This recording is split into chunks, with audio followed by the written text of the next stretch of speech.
Welcome back and welcome currently if you're just joining in on screen. We're getting a little bit late into draft so far, but so far we're seeing a Shen, so the global pressure, Rek'Sai and Victor bans from Ithaca, and the Golden Knights have banned away the Udyr and the Seraphine. Now you see that we talked about junglers right before the break here. And now we have three off the table if you count the River Shen. And then the Silas we talked about earlier. And there's the Hecarim hover. This is a scary pick.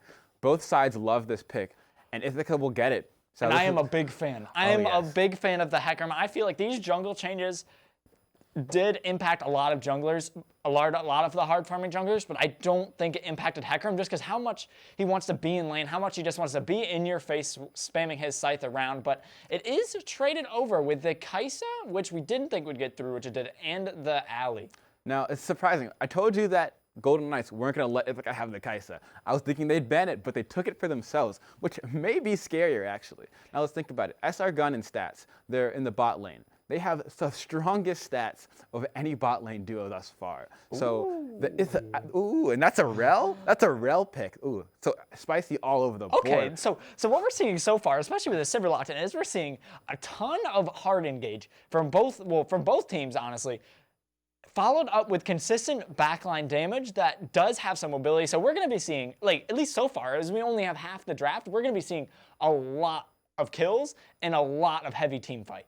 Oh yeah, I cannot wait for this game already. And now we have the Echo hover, and it is locked in. So we see two incredibly good forms of engage, and the Echo can get right in and zip himself right back out with his ultimate ability. So where do you think the Echo's going? Do you think it's going into the mid lane, or do you think it's going jungle? Because we know that Vexum likes to play it. Oh yeah, but we also know it's that hard to say. It's a very good flex, and that's why they picked it. You don't know where it's going. And I see the Gangplank and the Malphite ban, two top laners. Now we know Eli Ron likes to have his lane kingdom. We'll see. They're gonna prevent him from getting his Gangplank. His Fiora is still up. He has a wide array of champions he can pick from. Now let's see. They're probably gonna throw another ban at him. I would assume so. I would assume it goes the Garen. There is the Garen. Right. Yep. We did see him pop off on the Garen last week. He's just so strong. I mean, Lazaga played in mid lane week 1 too. So it's like they get a flex of their own with the Echo and take away the opposing flex of the Garen. So I think Tristana it's a very good draft. That Tristana ban is kind of interesting to me. I wonder if they thought that Cursons was going to pull it out in the mid lane. Like that is a really spicy pick. It gives a lot of pressure, and especially if we want to talk about them getting the jungle mid pressure to run around the map. Having the Tristana would be really helpful with it. But I don't know if I like the Tristana ban, but I like this Ornn even less. This Ornn is because Elon definitely has a pick that can stop on this Ornn. Fiora is still up. Darius is still up. All of these impressive Jax, Aurelia, there's picks all over the board that could terrorize this Ornn. But hey, who knows? Maybe the Mr. Wishy-Washy is the strongest Ornn you've ever seen. I'd love to see his Ornn just stomp. That's impressive. Too, but I mean, it might not be great for the lane, but going towards team fights, like that's a great team fight starter. He's able to peel for the Kaisa, peel for the Echo, while also giving the hard engage with the Ornn Horn to get into the fights. Galio. See, this isn't the team we expected to have we talked about having all the global pressure. And there's the Fiora. This 1-3-1 is filthy. It's filthy. I feel bad for the Golden Knights. This, at least not for the Golden Knights, but Mr. Wishy-Washy, he will not have a fun time against this Fiora. As Fiora, for those of you who don't know, she has her vital system where she does maximum health damage in true damage, which means no matter what items you build, you can't really stop this damage from coming through it. And where does this set go? Is it a set jungle Echo mid? Is it an orange jungle? We'll see. Oh, okay. So it's a set mid. Very interesting. Oh, okay. That is really interesting. See, so what the Golden Knights want to do with this comp is they want to go in, and then they want to keep going in. I mean, they have so much hard engage with the set, the Ornn, the Alley, that they are really looking for these team fights. And I guess, I mean, Ithaca's going to be looking for these fights too. This is going to be a very bloody game. I'm excited to see who will start the aggression though, because Ithaca does have the ability to scale up and just win this. Actually, both teams really do. This is such an absurd draft. Both teams like to fight early, and both teams like to scale. It's, I'd say, well drafted from both sides because this Fiora will not be stopped in this top lane. Oh no, she really won't, and she won't be stopped in the side lane. You'll need to send multiple people to her in order to have her be stopped. But It's incredible. I'm thinking, I think I like Ithaca's comp better at this point, just because I know Echo is a really strong pick that Vexum likes to use, but I'm not sure how good it is in the current meta, just because Echo has a hard time ganking lanes pre-6. Like, Yeah, very true. And he lacks in damage output, especially if he misses the parallel convergence. Like, there goes his CC. So I think it'll be set on him to make this pick work, because I don't think he wins the jungle matchup with He that does guy. not. No, he does not. I can say Hecarim will farm faster, and he will be more oppressive. But Echo also does have the ability to be a bit more hard to pin down. You can trap Hecarim with CC very easily. But Echo, he is a very slippery champion, with his ultimate being able to snap him back to the past. It is incredible what we can see from this player. Now, we know Vexum is very talented, but I would like to see if he can actually show us these talents in game. I am very excited for this. The draft has been already a spicy one, and this game will not disappoint. It really won't. I mean, imagine if this Echo gets ahead, though. Like, he's going to be able to get on that Sivir and just stay on her, and there's really not much they can do about her. Like, because Echo is the kind of jungler where you can prioritize those Merc Treads early just so you can get out of these fights, and you can even build tankier to go into it. So I feel like we're going to be needing to watch for late game positioning, and that's really, I think, what's going to set this game up. Oh yeah, I'm very excited for that, because the side of Ithaca doesn't have as much peel as you'd want. They have the Galio being able to maybe do some peel for the Sivir, but Rel, she wants to go in. And as we know, Rel, when she goes in, she's not coming out. But Sivir will have to be, she'll have her spell shield to keep herself safe, maybe a Gale Force, but with all the engage tools from the Golden Knights, it's going to be very difficult for her to be safe.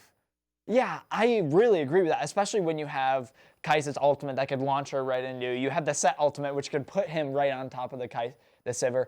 And, I mean... The Alistar. The Alistar, the Echo. The entire team, like, they just want to go in. The Sivir is going to have a tough time, but I think if she positions herself well, she's just going to be able to cut down the Golden Knights team. Oh, yeah, for sure. As we talked about before, 300 CS Sivir. She will get there, and she will destroy your entire team. But the problem is she needs to get there. How will Ithaca be able to protect her? They want to go in, but they can't go out. That's true. It's like, I wonder if they had traded the Kai'Sa with something more safe, or the Sivir rather, with something a little bit more safe that can move around, that also is able to dish out a lot of DPS. Like, I'm trying to think of... It's almost like they wanted the Kai'Sa. Yeah, I mean, Kai'Sa with their team combo, Kai'Sa Rel is a nutty combo. So it's like, oh yeah, the Kai'Sa would have been great. If they had gotten that combo, that would have been pretty insane. It's unfortunate though, but that's the good drafting from the Golden Knights. That's what I'm talking about. Their team, they're smart. Let's see if they can play well. That's the thing. Oh, yeah, I mean, if they can play well, they'll be able to take this game away. But we do have to talk about, we have been talking about this team fighting. How are they going to match Fiora in the sideline? Because they aren't. I don't see a way in which Fiora can get matched in this sideline. Because it's like, Ornn, she just vitals him to death. It's like, you send Set, I mean, maybe? He won't be strong enough. Yeah, no, it's like... Is he mid? He's mid. Yeah. It's a Set mid, so we could prioritize some damage. So maybe if he gets strong, he can test her. But like, even then, you can't send the Echo up there. It's like, you could put both of your bot laners, but that gives you so much play. It doesn't give you enough plays around the map to keep it going, you know? Yeah, it's hard to say. It's hard to say. This Fiora, she will be nigh unstoppable. I can say that for sure. Oh man. As long as Eliron doesn't get behind in early lane, he should be able to stomp this Ornn. But if the jungler on this Echo is able to prioritize top lane and save this Ornn from a depressing lane, then maybe she won't be able to stomp as hard as she would. Because Ithaca, they don't want team fights, really, looking at it now. As long as Fiora can be alone, she'll be clean. Now, we'll be going into game in a moment. So, I will see you soon, and we'll be back on the Rift, excited for some great action. Oh, and we're actually already as we are around 12 seconds in. The now spawning, and we're just saying we're seeing some Skinergy on the side of the Golden Knights, which is something that can be all of the pink colors. I like it. I mean, I do like the pink colors indeed, and we might be seeing something spicy. As 3 members from Ithaca are going into this top pixel brush. Maybe they're noticing something. Vexum is sitting there with his Echo, the Halloween skin, which is something that's rather.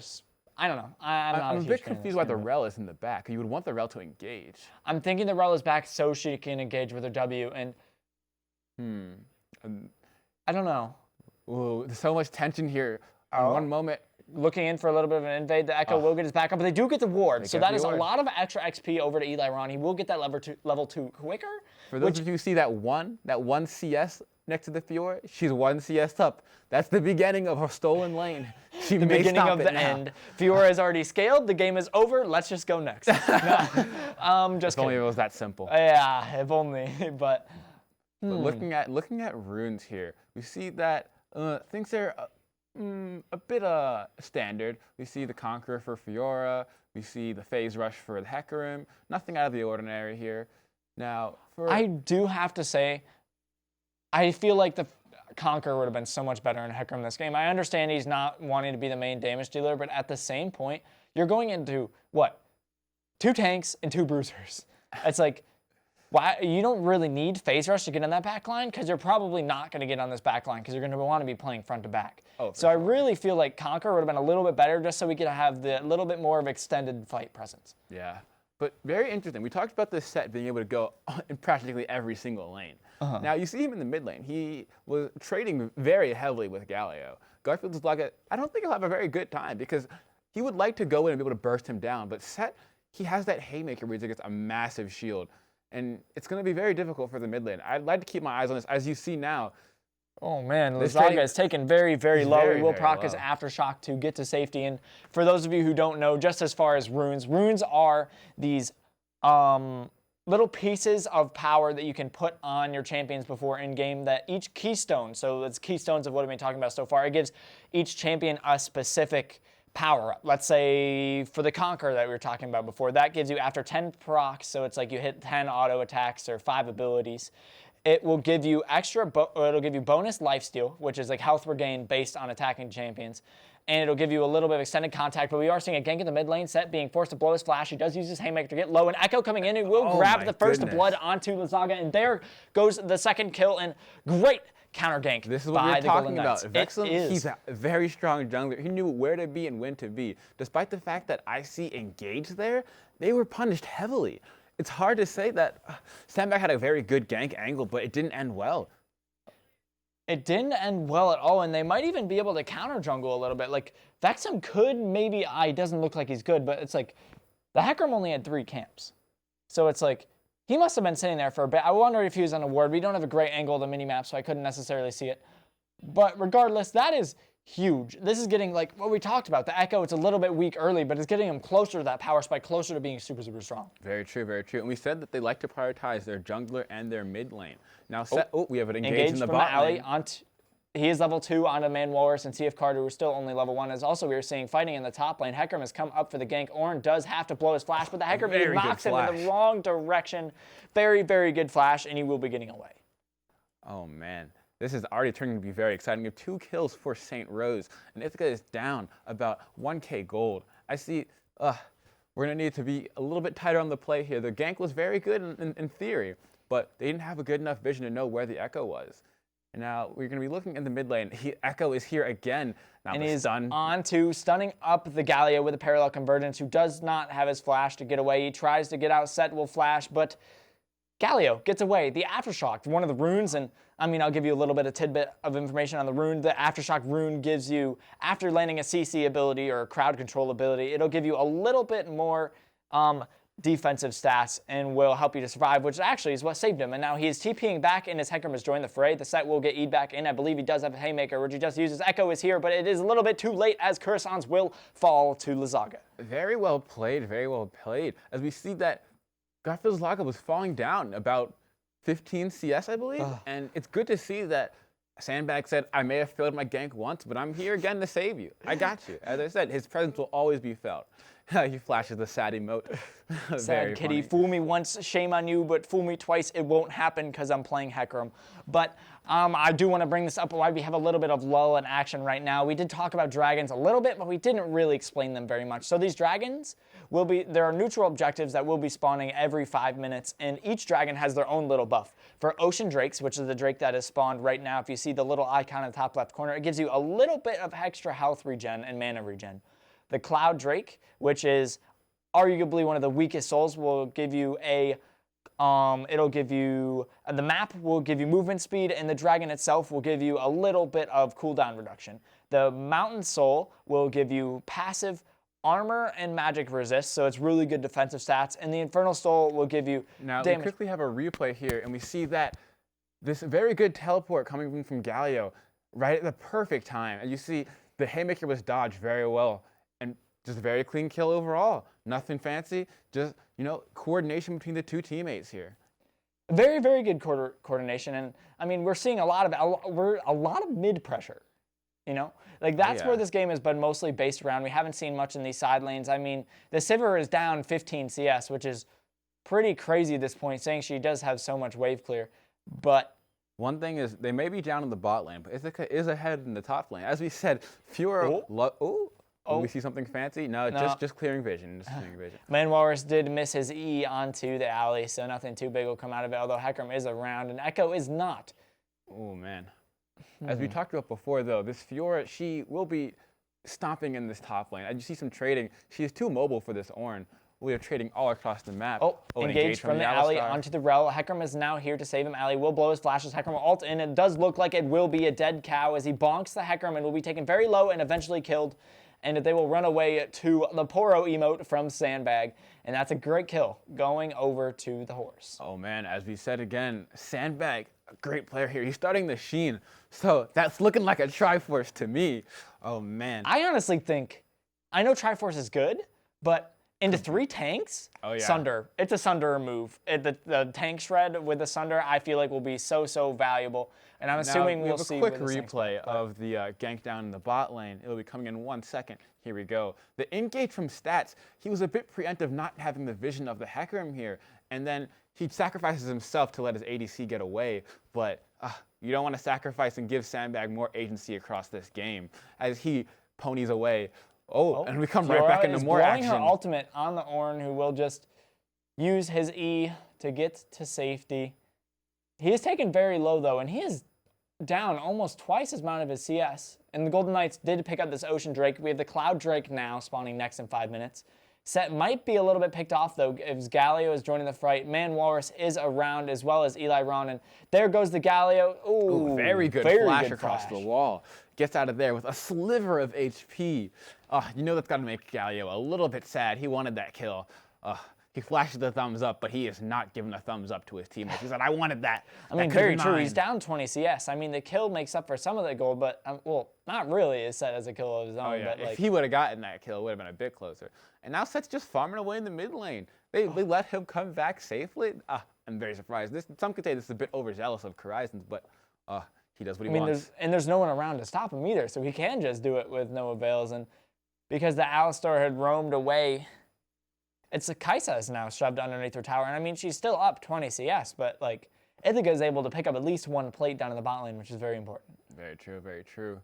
And as we look again, just trading the top lane, and this Fiora doing her best to be very mobile and outmaneuver this Ornn. Again, more action. Alistar's going in. Alistar going in, landing the stun onto the Sivir, blows his ultimate, trying to get safety. Huge Rel, stopping the Kaisa ult mid dash, and it maybe saved his ADC. Congrats to you, Walrus. That was massive. That was very well played. Oh my goodness gracious. And fighting in the top lane, Hecarim going in as well as Galio is shown up. Ornn will not get knocked up by the Galio, but he will get killed, and the chicken, or the parrot this time, will be collecting another kill in the mid lane. Oh man, he may be down 20 CS, but he's got a bounty on his head now. You see that 150 over his 2-1-0 scoreline. He's doing very well. He may not need the CS, but he can go around and get some kills. He is doing very well, and starting those tabbies, I think, was very, very, very valuable because, I mean, there's so many champions who are going to be dealing attack damage to him, so having the extra armor early is going to be something that'll help him in this lane. Even the Echo might be using magic damage, but he still does AD because he has to auto attack. Because he's a very melee-based champion. Now, I'm very interested to see if we have the Cloud Soul spawning soon. Mm-hmm. Yes, neither of these teams really want this Cloud Drake. Now, we could have the much more impactful Mountain or Infernal Soul. If there's a Mountain Soul in this game, there are so many tanks across the board. This will be a very lovely time for the tanks to feel even tankier as they get their increased magic resistances and armor, and they have a small little shield to make them even happier. I agree. It's like what we talked about earlier. We're going to have extended fights, and the Mountain Soul only makes it more extended. So these fights are going to be lasting a really long time. As you see, the extended fights we're already seeing in this early game. As you That's see, the Alistar engages early, but they haven't resulted in much. They resulted in only him dying. That's very true, and it does look like you were right. It will be a Trinity Force Hecarim with that. Ooh, with the Hearthbound Axe, yes. I'm so excited. Thunder may be the correct option here, but Trinity Force is so much more damage and so much more fun. He gets the increased movement speed, he gets the increased attack speed. But with him going Trinity Force, I will say it makes sense that he went Phase Rush.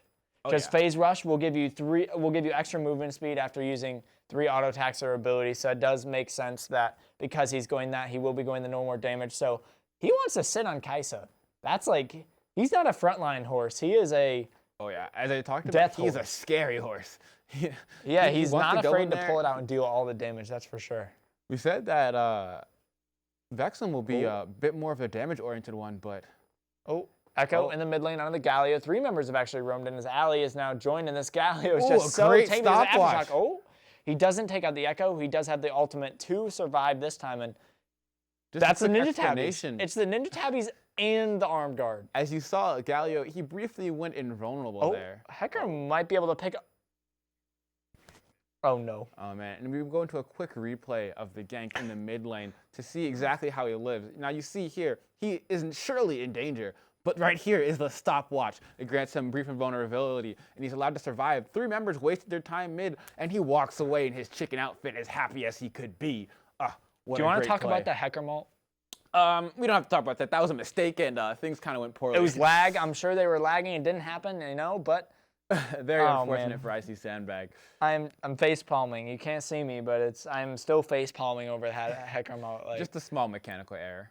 Very small mechanical error. But this Ornn is once again getting traded very, very low by the Fiora. She does not have her ultimate to get the extra damage on him, but those vitals will be doing a bit of damage. Now the Ornn's behind almost 30 CS. Oh yeah, this lane has never been good for this guy.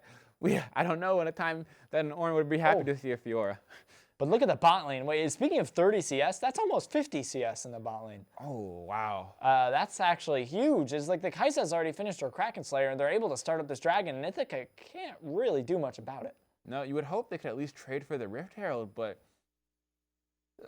unfortunately, Sandbag is down in the bot inside of his jungle, just clearing his raptors.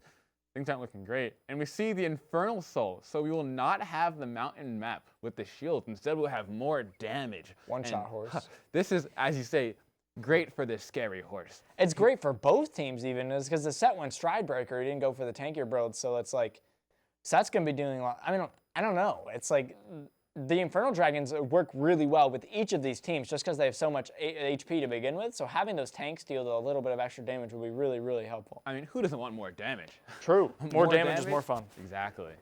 It's great. Good things all around for both teams. And now, unfortunately, we do see a huge CS differential, as we talked about in the bot lane. Now, we talked about stats and SR Gun being incredibly oppressive as a 2-0.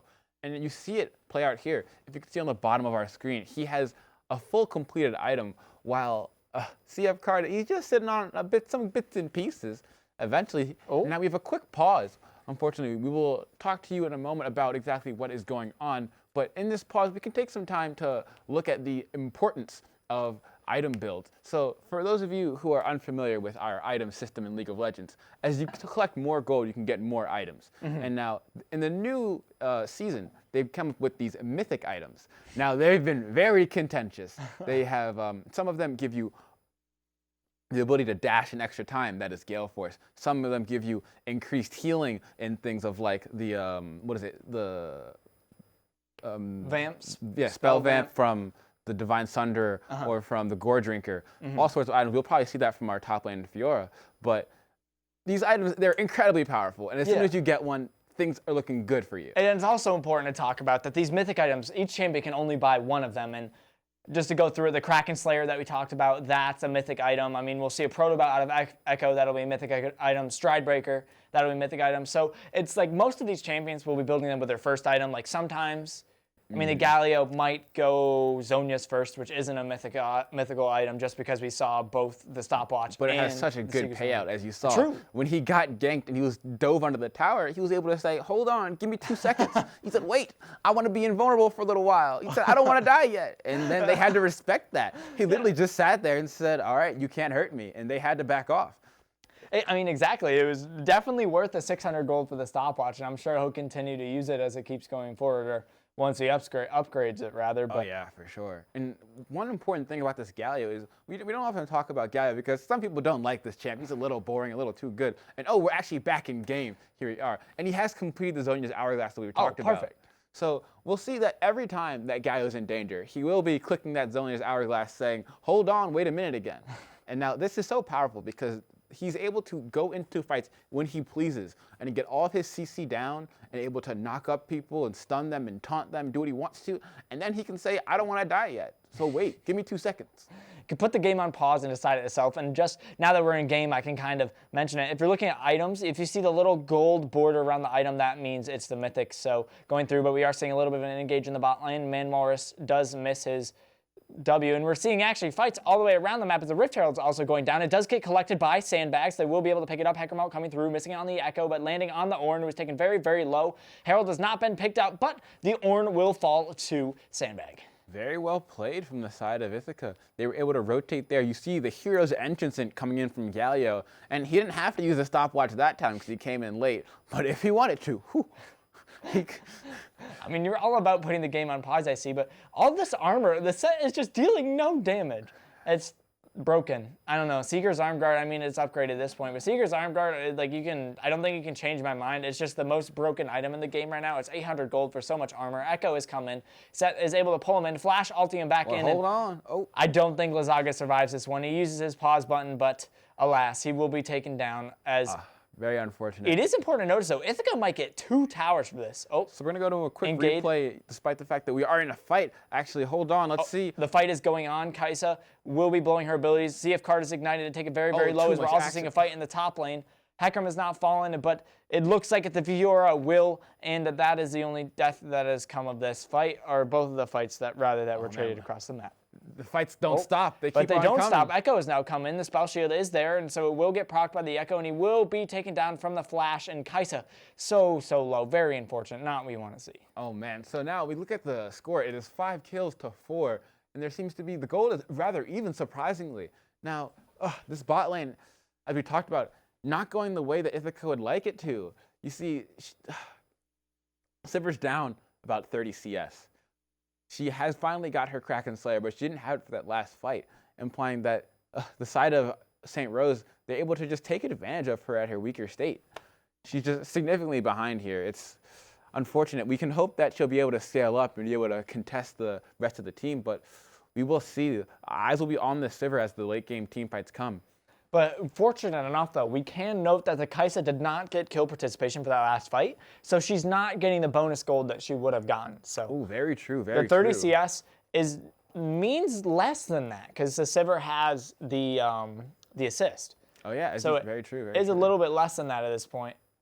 And as you see, the gold is even, so things are relatively slightly in favor of St. Rose because they have 2 Drakes up, but we'll see how much those matter. And we see a mythic item from Fiora. She gets the Gore Drinker I was previously talking about. It does increased healing, and Fiora already has so much healing in her kit. She is and she has a very Fam scary. Scepter. Oh my goodness, she was overextended by herself, but here she is again. She says, "Ornn, how much do you really want to fight me?" He's just trying to protect this tower the best he can. He doesn't have his mythic item yet. Very unfortunate. It is really unfortunate, and they will be trading kills as the top inner falls for the bot outer, and Galio and Set are trading. I don't know but if Set wants this fight. Yeah, Set doesn't really look like he's winning that. He dropped his whole kit and didn't do much at all. Agreed, and it's like 3 members of Ithaca are now moving down as well, so it's like there's a chance we see a little bit of fight here as now 4 people are coming. Here comes the TP from Eli Ron into the bot lane. Set will be knocked up in the taunt as now we have a split fight as Kaisa's getting caught up. Hecarim ulting onto the side, who's taken very low, but the shield from the Haymaker will survive from the Conqueror, and Rel is now caught up in a very slow state. I don't know if she gets out of this. She lands the stun, tries to go back in and save her, but doesn't. Eli Ron, now the next to fall, and that is a 3-for-0 trade for the Knights. Oh, man. We really thought that the the fight looked so good from the beginning. You see the preemptive teleport coming from Eliron, but now everything fell apart as St. Rose, they just said, we don't want the dragon, we'll take your fight. We'll fight you right now. And they took it, and now things aren't looking great. As you see, there are so much gold across the board. There are 2 shutdowns need to be picked up, as Echo is 4-0-3. Oh, that is scary. I mean, that's what we talked about earlier. He's jumping to a early lead. He is going to be doing a lot of damage, especially now that he's picked up that Sheen. We'll see if this fight becomes of anything, or if it's just more damage being dropped down. Yeah, it's nothing too fancy at the moment, but all right, red third Drake. So that dragon. puts them on soul point, as I think we will be getting into a replay. And there it is. The initial pick onto the set looks to be really good, but the set is just so tanky because the Conqueror and the Stride Breaker and his Haymaker, that they just aren't able to kill him, which is so unfortunate. And then we'll be seeing Ithaca slowly getting picked off as they keep going through. This does not feel good to be Ithaca. As you see the fight, as it slowly breaks down, you see the double knockup from Alistar. CF Card and his mid laner just have to walk away, holding all of their pride that they can. They say, oh man, their whole team's falling down. This is unfortunate. It is 8-4. This is a very scary situation for Ithaca to be in, as St. Rose is on soul point. As you know, that Eliron, he may be very strong, as he can quickly 1v1 this Ornn and back off when he chooses to. He's gotten 3 towers, is that? Yeah. Wow, he's been all over the map. He's taken 2 from this top side, and there is 1 tower that is about to fall on this bot side. Oh man, he is up CS. He's still. We have a fight. Kai'Sa is getting picked off in the top lane. She does try to use her ult to get away, as well as her flash, but I don't think she can outrun the speed horse. Let's see. Echo is now here to join the fight. Oh my god. That was a lot of damage. Huge burst of damage onto the Hecarim. We will be able to get out. Galio does have his aftershock proc, so we will survive for a moment longer, but I don't know if he will be able to make it out in time, and he will not, and that is a second kill. Both kills going over to the Echo, and this is very unfortunate. No, Man is stepping forward a little bit too far, and it does look like he will get picked off. Is this a 3rd kill getting donated to the Echo? I think it is. Nope, Corsans will pick it up. I don't know how you say his name, but I'm assuming that's close. We'll pick it up, and this is looking dire for Ithaca. Oh man, I feel so bad for CF Card. He's died once, but his whole team has been crumbling around him, and he's been helpless to help them. He's trying to scale up to get his 300 CS, but he's only at 160, as his opponent has 205. Things aren't looking too great as they start up this Baron, and I don't think there's going to be much contesting here. And I don't think there'll be any contention. I don't know what Ithaca needs to do to get back in this game. They're going to have to deal with this Baron first of all. I mean, yeah, that's 4 minutes of 4 minutes of pain. True, 4 minutes of turtling, and the dragon spawns in 2.5 minutes. Oh, yes. Which is another thing. And we're going to go right back to see, there's a good pick on Kai'Sa here, but the damage from Echo, he just terrorizes this Hecarim. As we say, he does the build to do more damage, but having more damage doesn't mean he can take damage. Very unfortunate. As both junglers going for their damage build, but we see which one is stronger right now. I can't say. And then Man Walrus, he's just walking around near the crab. He was like, oh, I didn't realize the fight was going on there at the top. I think he was trying to get Baron vision, but alas, stepped a little bit too far forward, and his life was the cause for it. And I believe you were starting to talk about it just before we got into the replay, but the Baron buff, what it does is it powers up minions. It gives them a lot of extra magic resist and damage, so it makes pushing down these towers and objectives a lot easier. The buff lasts for 4 minutes, if I believe, 4 minutes, 3.5 minutes. So they will have it for quite a bit of time, and we will be able to see how many towers they get out of it. But Infernal Soul in 1 minute and 40 seconds. Oh man, that's our next. That is our next team fight, and it could be potentially the last team fight for Ithaca if they lose it. Oh, for sure. These things are not looking good right now. As before, they had a tower advantage because of all of the work that Eliron has done. But this Baron buff, I don't think a Fiora can handle a Baron buff right now.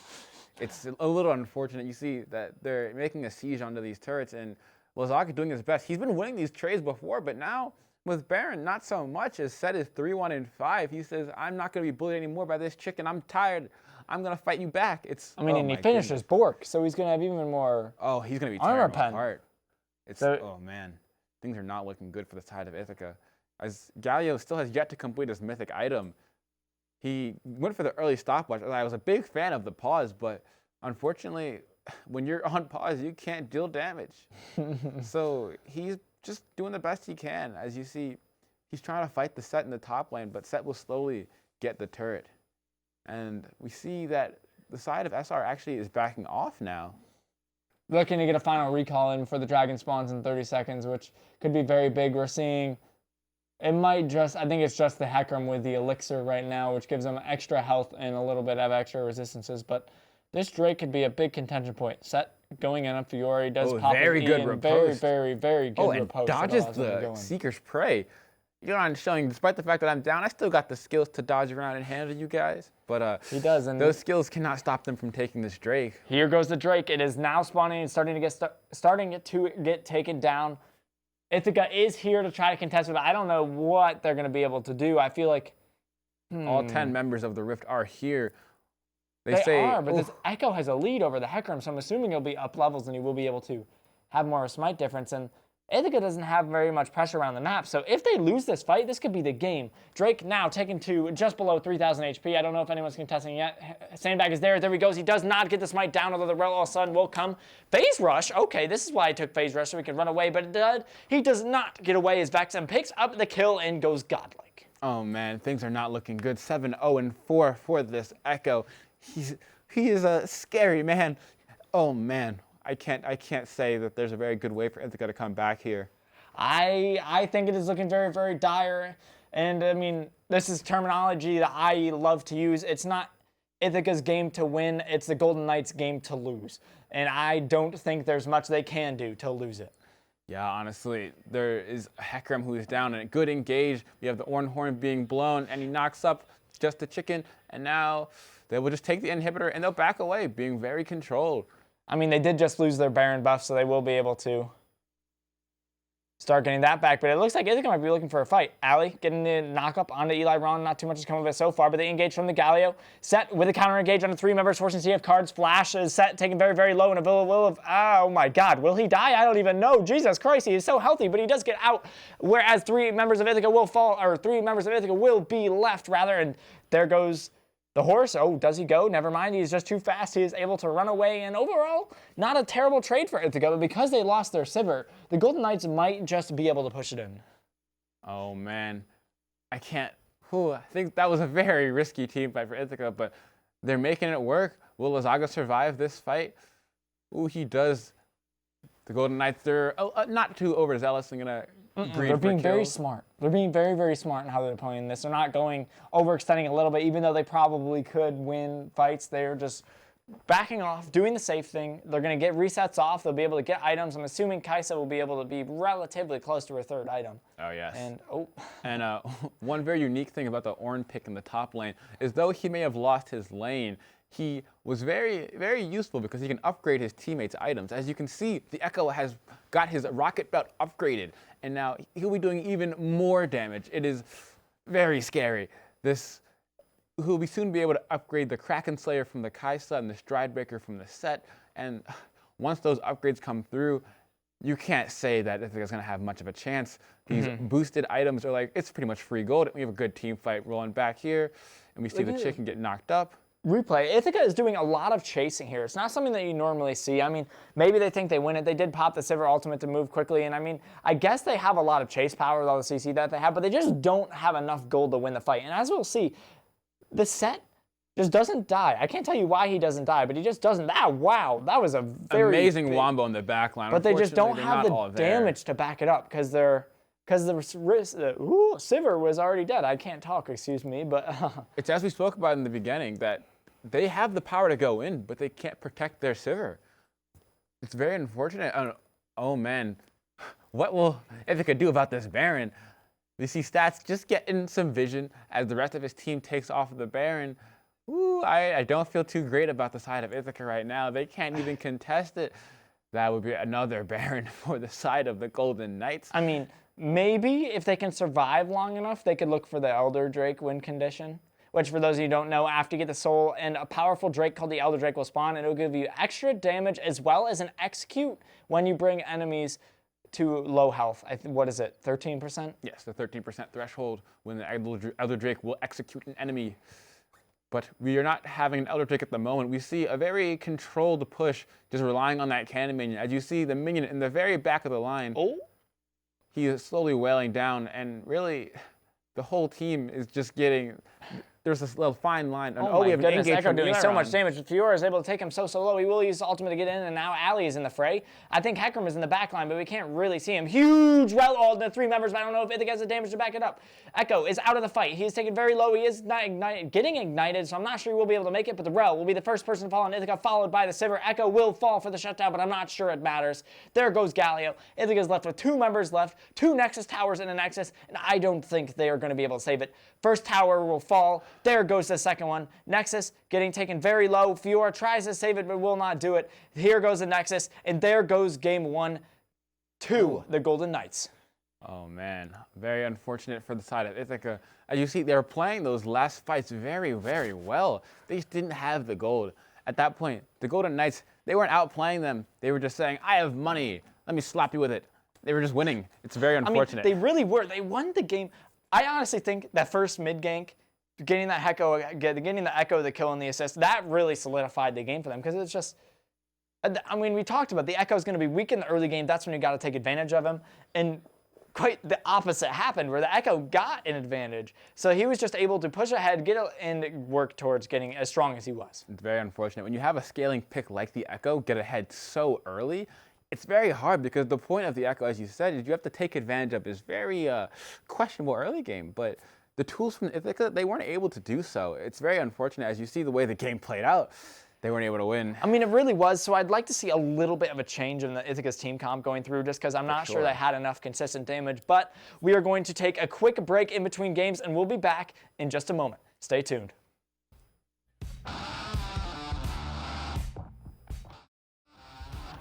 Welcome back, guys. And I think we have a few replays of last game before we get into the second one. And honestly, the last game, although Ithaca did lose quite handily, I feel like there are a few positive things to look at. Oh, for sure, for sure. You could see the CS differences between the mid and top laners. Mm-hmm. They both had advantages at certain moments. As you saw, for a very long time, the Galio was able to fight the set. Like that lane, not much of a problem throughout the game. The Galio was getting across the map. They had good ganks from the top lane. They had strong presence overall. But there's a few moments of like, I wish that he could have been a little bit safer here. I wish he could have survived this fight. But unfortunately, when you see the gank from the mid lane, I want to talk about the moment in which that, as you said, this is when things started to fall apart. As the Echo, he was able to respond from the early gank from the Hecarim. There's a very, I don't know, the ability to play around vision and not have the opponent jungler know that you're coming. Very astute play from Vexum here. As Hecarim thought that he had a perfect opportunity, he thought that set was picked out, but he was able to push him back towards his mid laner. But unfortunately, Echo was right there with him. He said, if you're going in, I'm going in too. And Echo has more damage than Hecarim early, apparently. So at least maybe the set was a stronger I think the set damage play. was really nuts, and the parallel convergence giving that huge shield to the Echo was really, really, really helpful. Huge, honestly. Ridiculous. It's something that we're going to have to see if they're able to have a stronger mid-jungle duo from Ithaca. I think so. That might be the case, or maybe just a stronger jungle play to begin with, because it just seemed like Sandbag wasn't really on par with what his team was doing. Like, even in the fights, I mean, I know it's his job to be in the backline, but the backline of the other team, but at the same point, he's kind of leaving the rest of his team out to dry, and it doesn't seem like Ithaca's fighting together. It seems like they're fighting as 2 separate units, not one condensed unit. So that's something that I would really like to see. Very true, very true. But like, talking about junglers here, this is very impressive when you see that I see Sandbag is able to respond very early. This is a very good play from him. Now, the biggest problem here is the fact that later on, when you have those plays not being able to convert into larger successes, it's when you have those singular moments of shining success for the Ithaca side, it's what do we get from that? Like, there was no Drake to spawn. There was no tower to be taken. Now, when you have Vexum's ganks, on the other hand, from there, they were able to capitalize. They were able to move along, get more good vision. They were able to get a Drake. They were able to take down a tower, take the Rift Herald potentially. It was unfortunate that that fight around the Rift Herald, I'm not sure, do you remember the Rift Herald like coming down and making an impact? I mean, the Rift Herald made a little bit of an impact, and I know it was picked up by Ithaca, so it didn't. So I guess it was kind of good for them. But this is after the Rift Herald fight. We see the Rift Herald's already died, and now the Ithaca team is able to pick up that Ornn kill, which is was kind of huge for them. And they did use that Rift Herald. They went and took almost 2 towers with that one push alone, which is very helpful. But it's just, I feel they didn't have enough dragon control, which I feel like maybe they needed a stronger bot lane. Maybe they needed their mid lane to have more prio. But I feel like that dragon control really screwed them over because once the Golden Knights were able to get that soul, there was no beating them in fights. It just like wasn't going to happen. Gotcha. So when you look at the power of the dragon control, where do you want a stronger? Now we're moving into the draft here. Now what would you like to see from dragon control in terms of junglers? So I want to see lanes with a little bit more priority, and I want to see jungle with a little bit more. I don't know. I don't mind the Hecarim pick. I think the Hecarim pick's good. If you get it again, I totally would not be upset with it. But we are seeing, starting off now, the teams have switched sides, so Ithaca is now in the red, and the Golden Knights are on the blue. Bans are looking pretty similar at the moment with Udyr, Seraphine, and Rek'Sai getting taken off the table. So nothing out of the ordinary. So if we're not having a problem with the Rek'Sai, or the Hecarim, we might have to see stronger lanes in general then. I agree. I totally agree with that. And I'm wondering if we'll see the Echo getting taken off the table because I would like to see the Echo taken off that the Echo table. was filthy. He was able to walk over the rest of the game, getting in and out. I believe he died maybe once. It was spectacular. And it was right at the end showing of the from game, Vexen. too. Exactly. He survived throughout most of the game. And the Echo is on the table. We'll see if they have a counter pick for it or just stronger lanes in general. The bans stay mostly the same. I don't see any difference here. I do think the Golden Knights want to first pick Kai'Sa here. I feel like, ooh, okay, that makes sense that they're prioritizing the alley rather, just because it's something that Manuaris is always so comfortable on. But Go back to the Hecarim. If we could see Hecarim Kai'Sa, I feel like that would be a really good initial engage because Kai'Sa can ult off of Hecarim landing his ultimate. Okay, there's the Kai'Sa getting locked in, and I wouldn't be surprised if it was followed up by the Hecarim, and it is. There we go. So a beautiful start to the team fighting that Ithaca want. Like, honestly, this Kai'Sa might be what changes there. They could probably run a very, very similar team comp. I don't know how I feel about the Fiora just because I want a little bit more team fighting presence. For like sure, a Jax would have been okay, but it seemed that Elon wasn't able to push his advantage the way we wanted to. Yeah, it's because Wow, Fiora he is had so so good much in the assistance. split push. Yeah. And they're playing for team fights, though. So it's just like the Fiora is just in a wrong spot. And there's your friend, the Echo. Oh boy, He's the back. Echo. I mean, I love Same the Echo. matchup. He's one of my most played champions, and I just love him, especially in the jungle. Ooh, That's a Senna's pretty Senna. spicy too. Senna has so much scaling potential. Ooh, so they trade out the scaling of the Kai'Sa for the scaling of the Senna. And now, what do you think about the laning presence here? We were talking about how important it would be to see a stronger lane from Ithaca here. Do you think Kai'Sa has the power to push in and get the dragon control that Hecarim would want so they can roam up and help him take the Drakes earlier? So I think they might. I mean, I think they'll have wave clear over the Senna just because Ali. I mean, we haven't seen a support pick yet. I'm assuming it'll come through. That is a Kennen. That is a Kennen. That is not what I expected to see. Okay. That is wow. That is Yeah. very it's interesting. Where do you think that's going? It should go in the top lane. Should. Emphasis on should. But It could go mid. it could go mid. support. It could Kennen go supports- support. I feel We've like Kennen seen Kennen support's unlike. support. I mean, we played against the Kennen support. Yeah, recently. we have. It's So I guess it could go support. That's not something we've seen out of it either Eli Ron or Garfield Zazaga before. I mean, it wouldn't be surprised if it was in either of their pools saying Garfield Zazaga has played everything, but I mean, I don't think there's a champion that guy isn't willing to pull out in the It mid seems lane like to they bet. don't think, the Golden Knights don't believe it's going to go into the top lane as they ban out the Gangplank. They think it's going somewhere else. As Kennen is a top lane champ, that's the point of him, to be a lane bully in the top lane and then roam to good team fights. He does have that team fight potential you were talking They're about. not letting us bait him. They're Yeah. not getting baited by the Kennen, so it could still go top lane, but they are a little bit nervous of Eli Ron's Gangplank because we know Gangplank is so strong, but Incredibly powerful. And they continue with the Tristana ban. Mid laner is yet to be chosen. Makes sense. okay, Tarek, that's what I want to see. That's what I think. Man. Tarek is the perfect pick right here. It's good in the alley, Senna. It gives them great team fighting. I mean, look at what Ithaca's building. They have the Kai'Sa, they have the Hecarim, they have the Kennen. Putting a Tarek on top of that extra 3 seconds of invulnerability, that is huge. Yeah, he That's doesn't need huge. to buy I think the Tarek is stopwatch just anymore. a golden pick.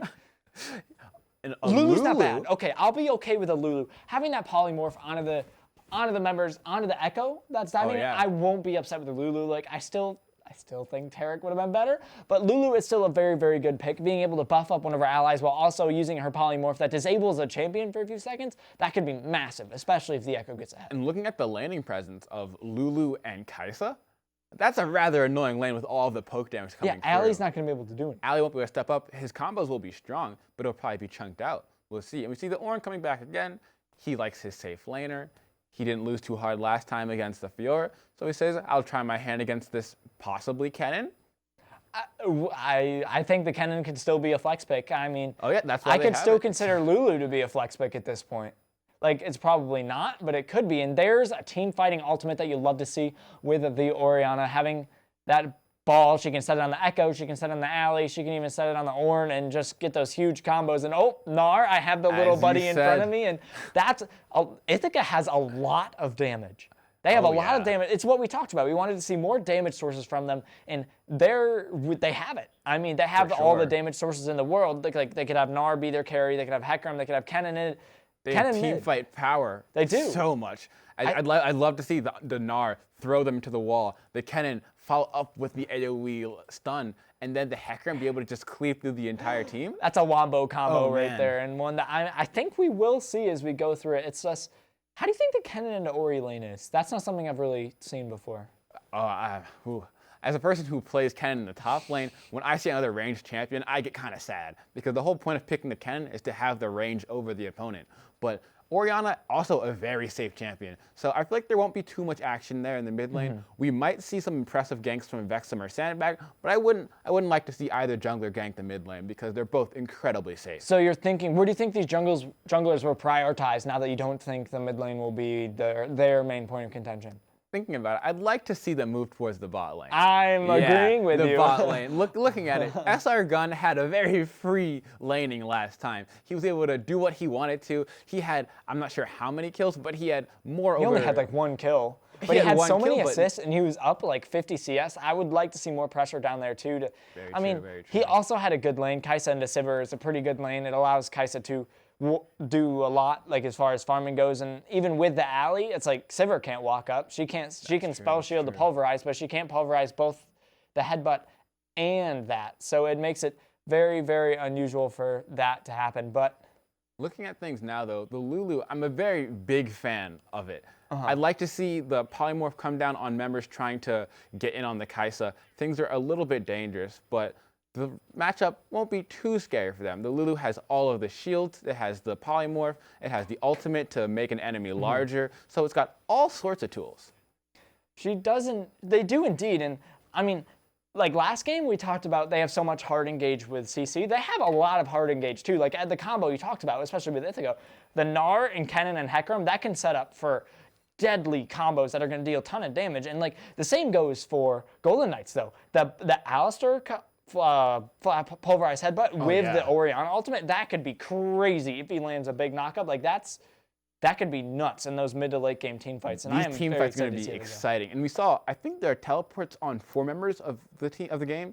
Now both the top and mid both have teleports on both sides. So we're going to see people teleporting all across the map, getting ready to fight these Drakes. I think Ithaca is actually going to fight these Drakes now. It's going to be very exciting to see the fights there. I mean, I think they'll have the prioritize to fight the Drakes, or the priority to fight the Drakes. Like the Lulu Kaisa will be able to push out the wave so much easier than the Hecarim, or than, sorry, the Senna Alley will, because they'll have the more wave clear. But I just said Senna and it just popped into my head. I mean, you always got to talk about the Senna scaling. The infinite scaling of collecting those souls. For those of you who do not know, Senna has her passive in which, while enemies nearby to her fall, she gains souls. And as she gains these souls, her range increases, her critical strike chance increases, and she becomes a very absurdly strong champ to deal with. Her damage just goes through the roof as the game moves on. So what we mean by scaling is the power that the champ has as the game progresses. And with this infinite scaling, she's able to take over games as much as she wants to when the games get late. And that's a good point. Like the longer the game goes, the more that the Kaisa will, or the more that the Senna will do. And it's a little bit freaky to think about, because it's like, I've seen Sennas in some of my games, like playing solo queue or something, that have done like 140,000 damage, which like, to those of you who aren't around League all that often, like that sounds like a big number, and realize it is a very, very big number. Having anything over like 60,000 damage is a big number. 144,000, that was nuts, and I just want to say I did win that game, by the way. Like, not trying to. That is the most important fact, that you won that game. Yeah. Of course.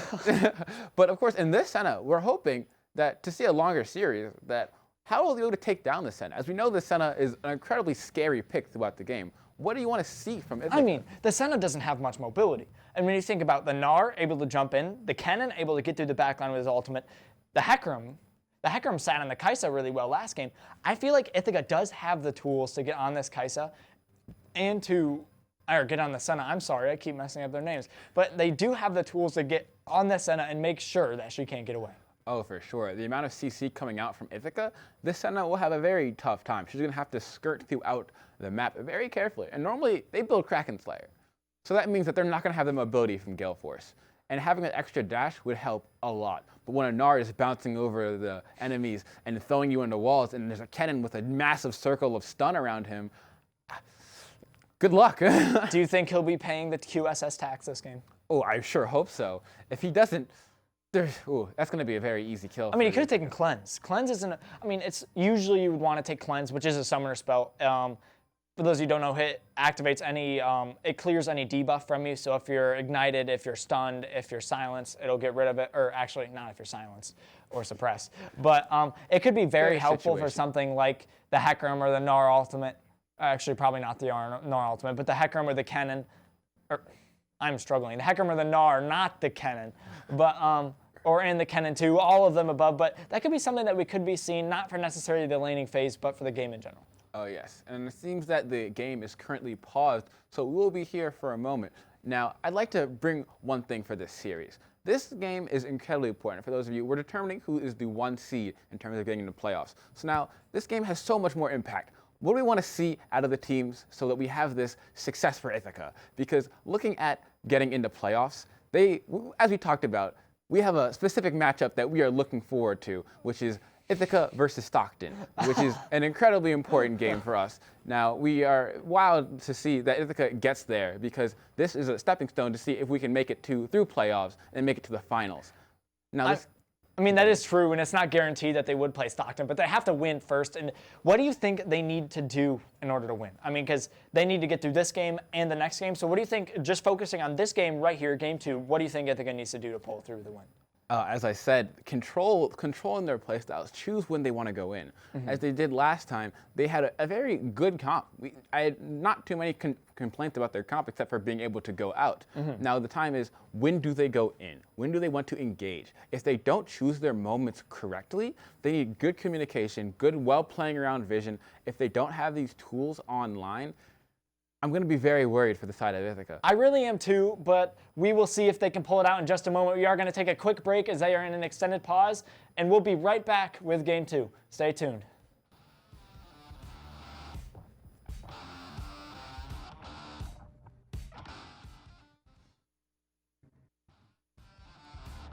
Returning from our quick break now. They are still in pause, so unfortunately you're going to have to spend a little bit of time looking at us instead of gameplay. My apologies. But I want to talk about this Echo a little bit because it is something that ran over the game in Game 1. Oh yeah, it is an absolutely horrifying pick. It's just running down the ability to Echo. He has so much damage, so much mobility, and his ultimate has the ability to snap him right out of a fight and even do even more damage there. Now, with this Echo, we talk about how strong it is in the later of the game. Now, where would you like? Oh, and we are back into the Rift, actually. Oh, we are back in the Rift. Let's see how well they can track this Echo. I agree, and I mean, I want to start it out with the Golden Knights.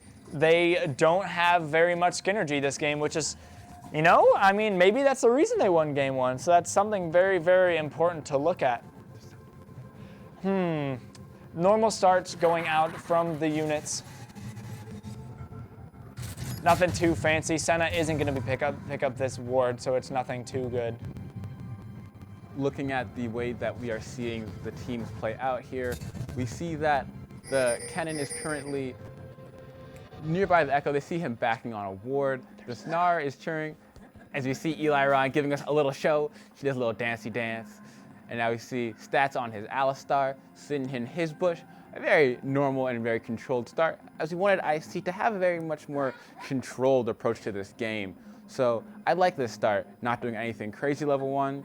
We get to see more of Eli Ron dancing, as Gnar is one of my personal favorite champions. So I love to see him in his dinosaur skin popping around.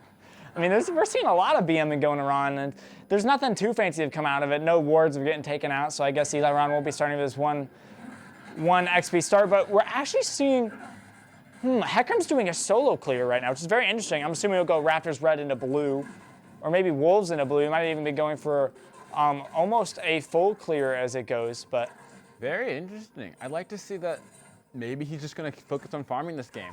That is what Hecarim can do very well. He's a very quick farmer. Let's hope he can farm just as fast as Echo can, because last time he seemed to fall behind a bit too much. It's apparently that as you see more trading in these lanes, we're going to see hopefully Ithaca can get more priority in these lanes so they can have the Drakes that we're talking about previously.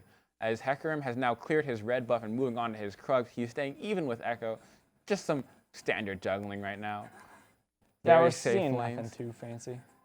And just looking at this, I like to say, Mr. Washi Washi, on this Ornn, he's having a field day with his matchups. Ornn into Fiora, a very sad matchup. Ornn into Gnar, another sad matchup. As you think that this Ornn has very struggling with, he has so many matchups that are bad.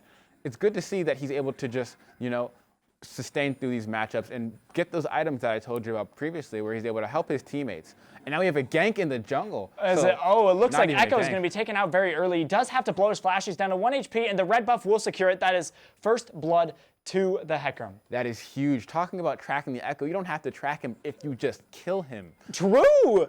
That is very true. And he might even be able to get the blue buff out of it. Oh, it does not look like he'll get it. The Ornn was able to pressure him off of it, so that is very good, but Very smart start from Ithaca.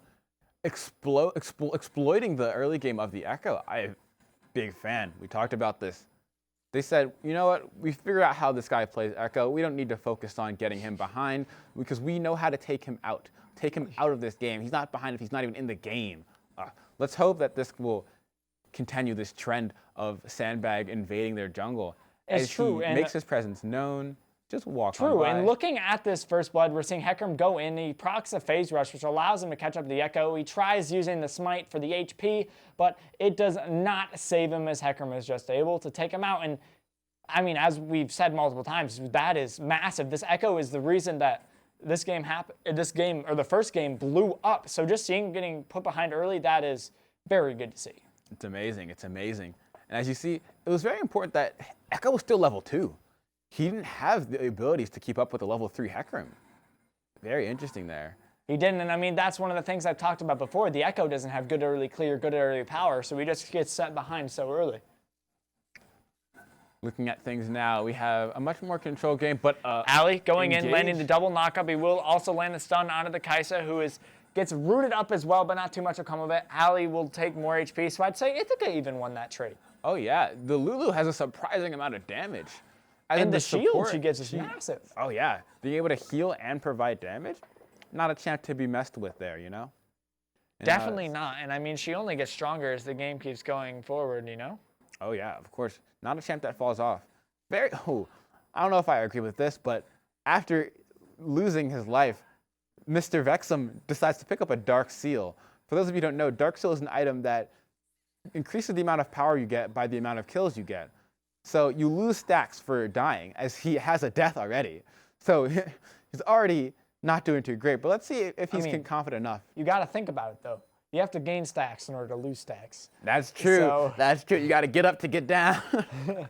So, I mean, and with how well he played last game, I would say it's not a terrible buy. On most AP junglers, honestly, it's not bad to buy it early because it gives you the extra mana in the jungle. So extra mana regen, so it can be really, really helpful. So I'm actually not too upset that he bought it. But That's fair. I don't know what kind of secondary runes he has, so I don't know if he has free boots or not. So if he could have bought boots, that probably would have been the more of a better option. But interesting. As we see him clearing his Krugs now, both junglers just farming up the best they can. And for our first Drake, we have an Infernal Dragon. So this should be highly prioritized by both teams, as it increases the amount of damage that they'd like to output. But we see that, just the headbutt, no pulverized. Not sure if he wanted the full combo or just to disengage. just hitting the bonk on the Lulu. Very interesting. Senna and Alistar do have lane priority, and Echo is here. Echo is here, and Hecarim's around also, but it looks like Hecarim might even go. Oh, no, they caught Spotted him on a a control ward. But if Hecarim goes to this crab, he does have to realize that the bot lane of the St. Rose does have priority, so he don't think he can contest it this time. No, as Alistar roams up with him, as we're looking towards this top side, We see a good engage, canceling the hop. Nice trade from Wishiwashi. Good trade indeed, and he's falling behind in CS again on this Orin. I mean, it's to be expected. He's had 2 not so very fun lanes, but I would not feel, I do not envy this Orin at the moment. no, it's kind of just been not so much fun top lane for him. I mean, he is able to buy his tabbies, which will be very helpful, but He's a team player, you know? He just says, I'll sacrifice my lane if you guys can survive. Just, you know, go on without me kind of guy. As long as you guys make it out, I'll be happy. But we'll see if he can do a bit more than just go on without me. As he does just some wave clear. Nothing more exciting going on here. notice how big that wave is, though, and that the Gnar is still alive, and we're getting cut to footage of us, so I'm assuming the game had went into pause, so we'll get right back into it in a moment. But looking at how things are going so far, what do you think it'll lead up to? Who do you think will be the first one to make a move towards the dragon and so on? What I'd like to see, really, is just some more pressure from the bot side. I'm surprised that Kaisa is so far behind in the lane priority, as she's so pushed back. You'd like to think that the Lulu with the range against the Alistar would provide her the ability to contest at the Senna, but it's quite unfortunate, really. They don't have any prio in the bot lane, and even in the mid lane, the Ken and Orianna, they've been just, you know, trading back and forth, nothing crazy, no ganks as we expected, but this Inferno Drake is still up. It really is, and it's just there for the taking. And from what I'm hearing, I think we have lost connection to the game feed, so hopefully we'll have that back up soon. So the game is still going on, and we'll be getting back into it, as I think we might even be getting back into it right now. We'll be having a replay of the first kill. This is Hecarim in the jungle. He is showing how much stronger he is than the opposing laner, or the opposing jungler. Look at this. Here this it is. Just, you see the level difference. This is what happens when you get that early level. 3-2. And the Echo doesn't have his cooldowns. He doesn't have his Echo.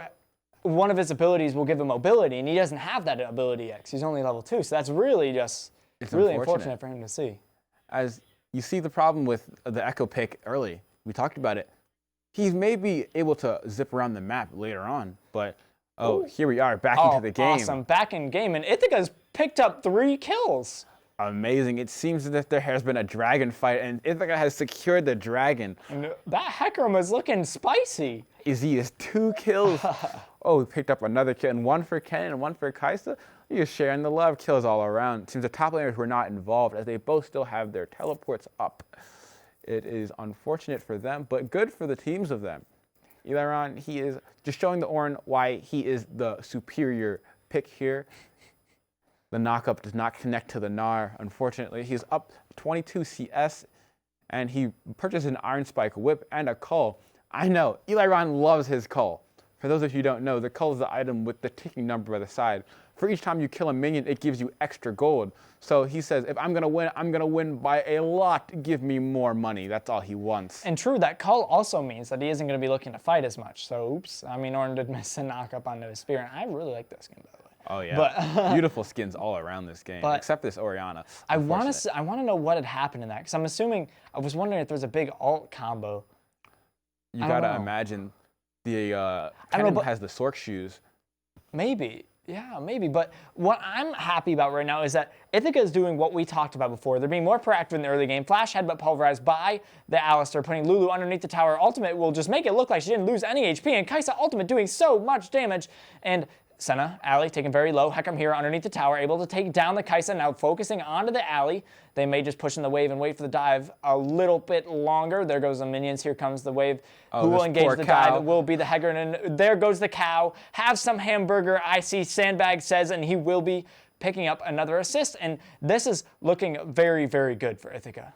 Although a return gank St. Rose has returned to gank top lane. They will be able to take down Eliron underneath his own tower. So at least St. Rose is they're able to make up plays on the other side of the map, even though they lost bot lane. So they did lose a lot, and they did lose overall in the trade, but getting that 1 kill will at least make some of the goal difference. Very well played from St. Rose. They said, you lost our bot lane, but now we'll take your top lane. Oh, and Kennen looking for an all-in onto the Ori, who was taken low. She does have his ultimate, and she will use it and get away because of it. And Ithaca have gotten 4 tower plates into that Kaisa.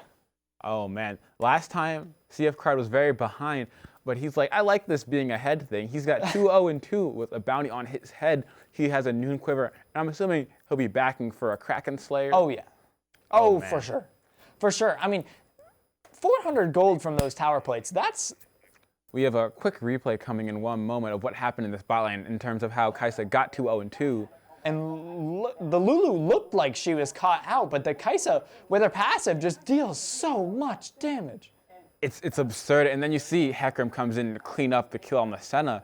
And now lastly, the cow, he's just stuck underneath his turret. And he has got covered from all three sides. Catch-22 here. What can he do? He does his very best, but still falls to the Kai'Sa. Very unfortunate. Now, looking at Orianna here in the mid lane, just some trading and some farming. Kennen is down quite a bit of CS. Oh. 30.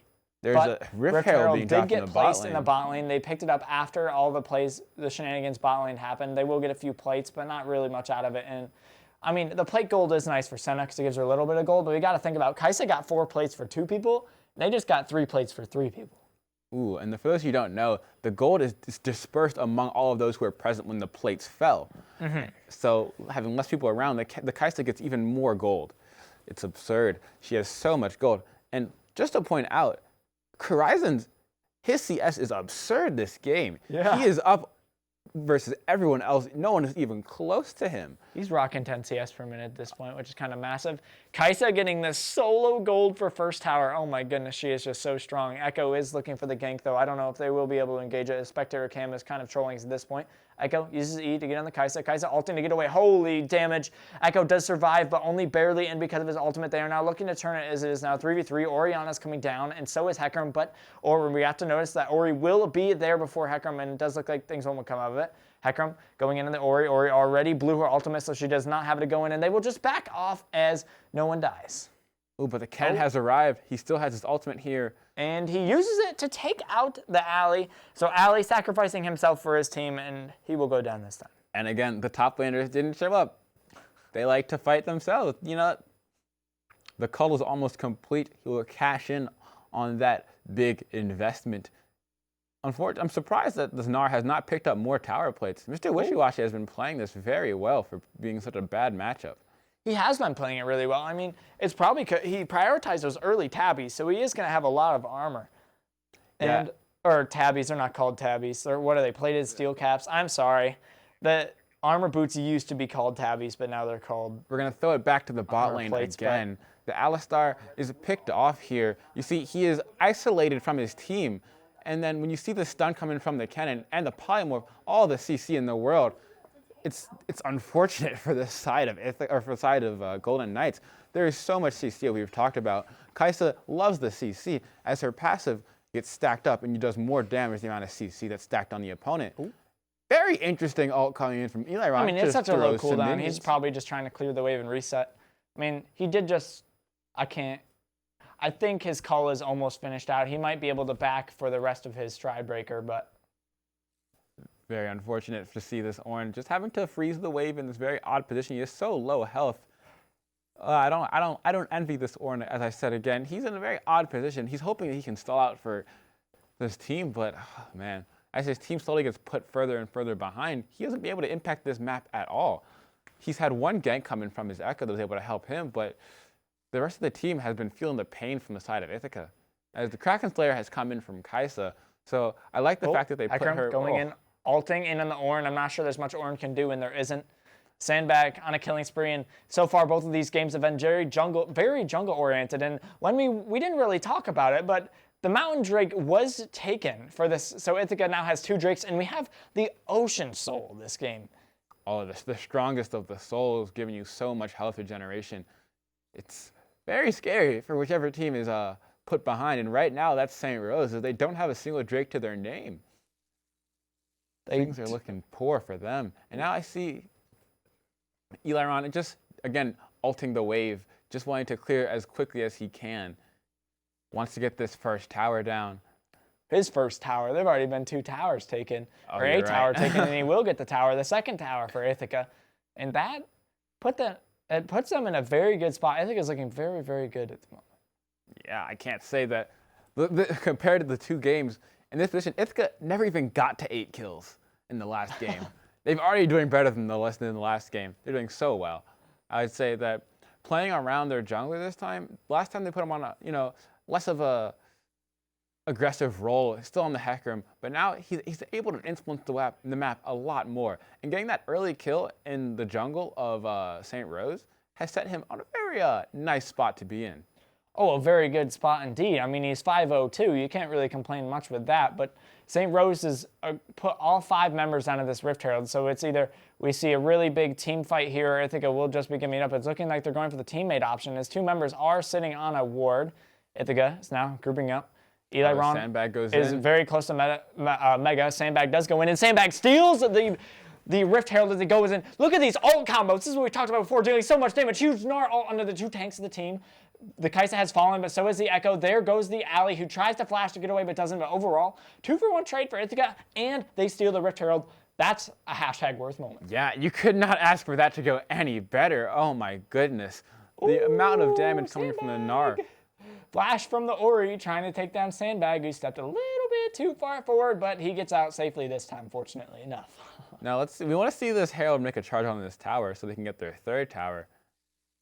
And there it is. 3 turrets for IC.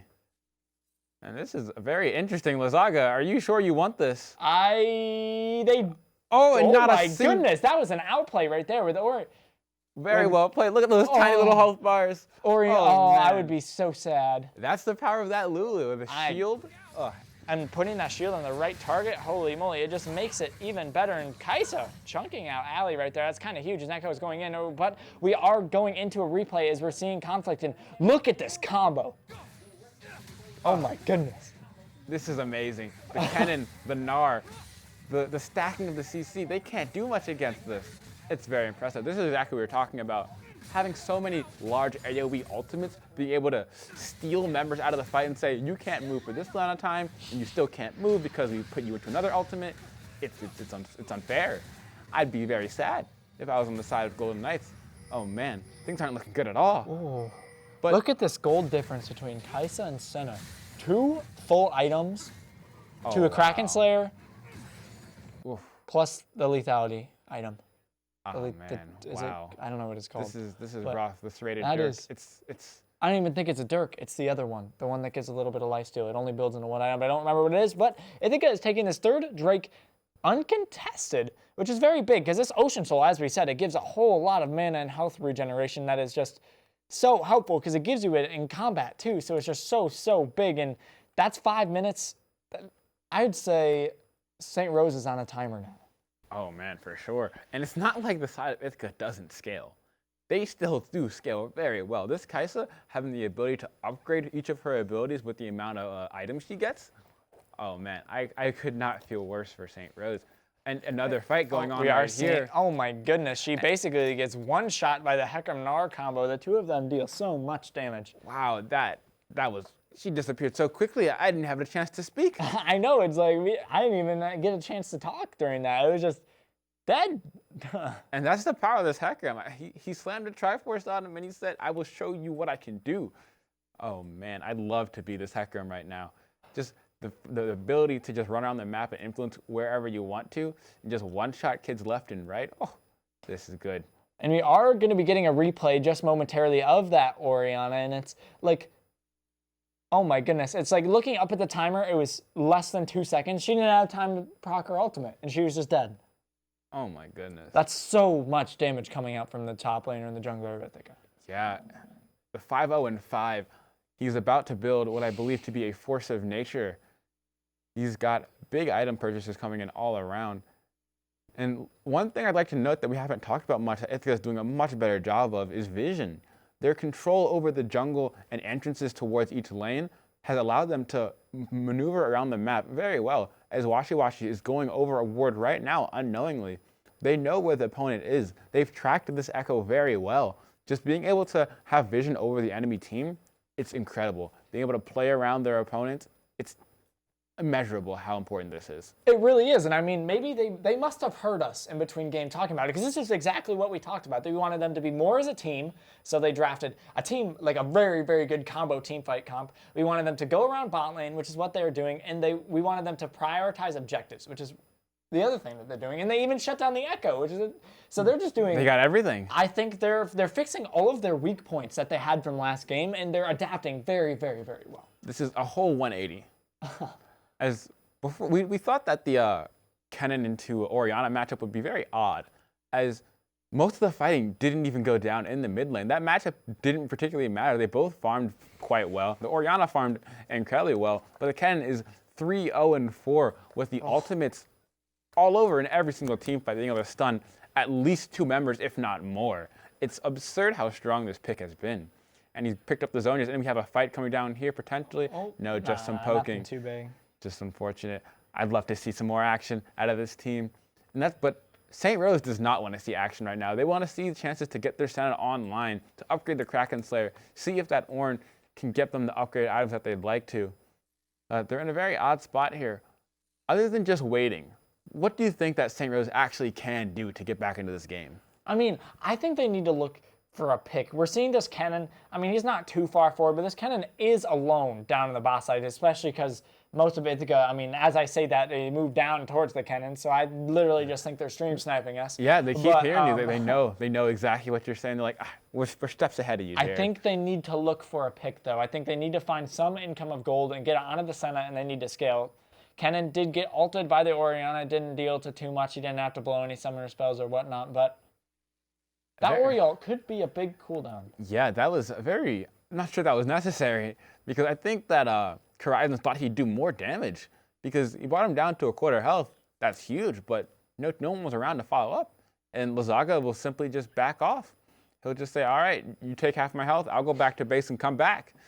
And I'll be right back for the next fight. Very true, and Ithaca just got all the resets off for this dragon that will be spawning in a little bit less than a minute. We don't have the exact timer up, but very, very soon. And it's huge. We got Asterix Gage coming in for the Gnar. Force of Nature completed. Runan's Hurricane. All of the members, except for the support, are sitting on 2 fully completed items. You can't say the same for the Golden Knights here. Ornn only having his Sunfire item, and then Echo on his Proto Belt. Ori doing very well, having her completed Archangel Staff plus the Luden's Tempest. Man, but things are not looking great. They aren't. I mean, but you got to keep it in mind. It's like Senna is scaling. Senna is scaling, Senna is scaling, Senna is scaling. And she does have 2 items now. She has hit a very strong power spike with both the Ginsu's Rage Blade and the Kraken Slayer. So we could see a miracle fight from them if the Senna is left unattended. But I feel like that's not. That's a very strong if. That's a very big if even. Yeah, as you see that Kennen is about to have his flash come back up. So once that Kennen flashed onto the back line, your whole team is stunned. True, and the Dragon to start out, realize Ornn isn't at the fight right now. Ornn just actually used his ult top lane on the wave, and it looks like they're giving up the Dragon. It gets secured by Hecarim. I'm not sure what the reasoning of this is, but ult in from Hecarim on to the Alistair, who gets taken out. Senna ult coming through to shield the Alistair and try to keep him alive. Ori ult will only land on Hecarim, so see if Card will have to blow his heal, but these people will be regenning. I mean, look at Sandbag's health. He's already up towards half because of this Ocean Soul. And maybe Ornn trades an inner tower for this, but yeah, I'm not a big fan of that fight at all from Ithaca.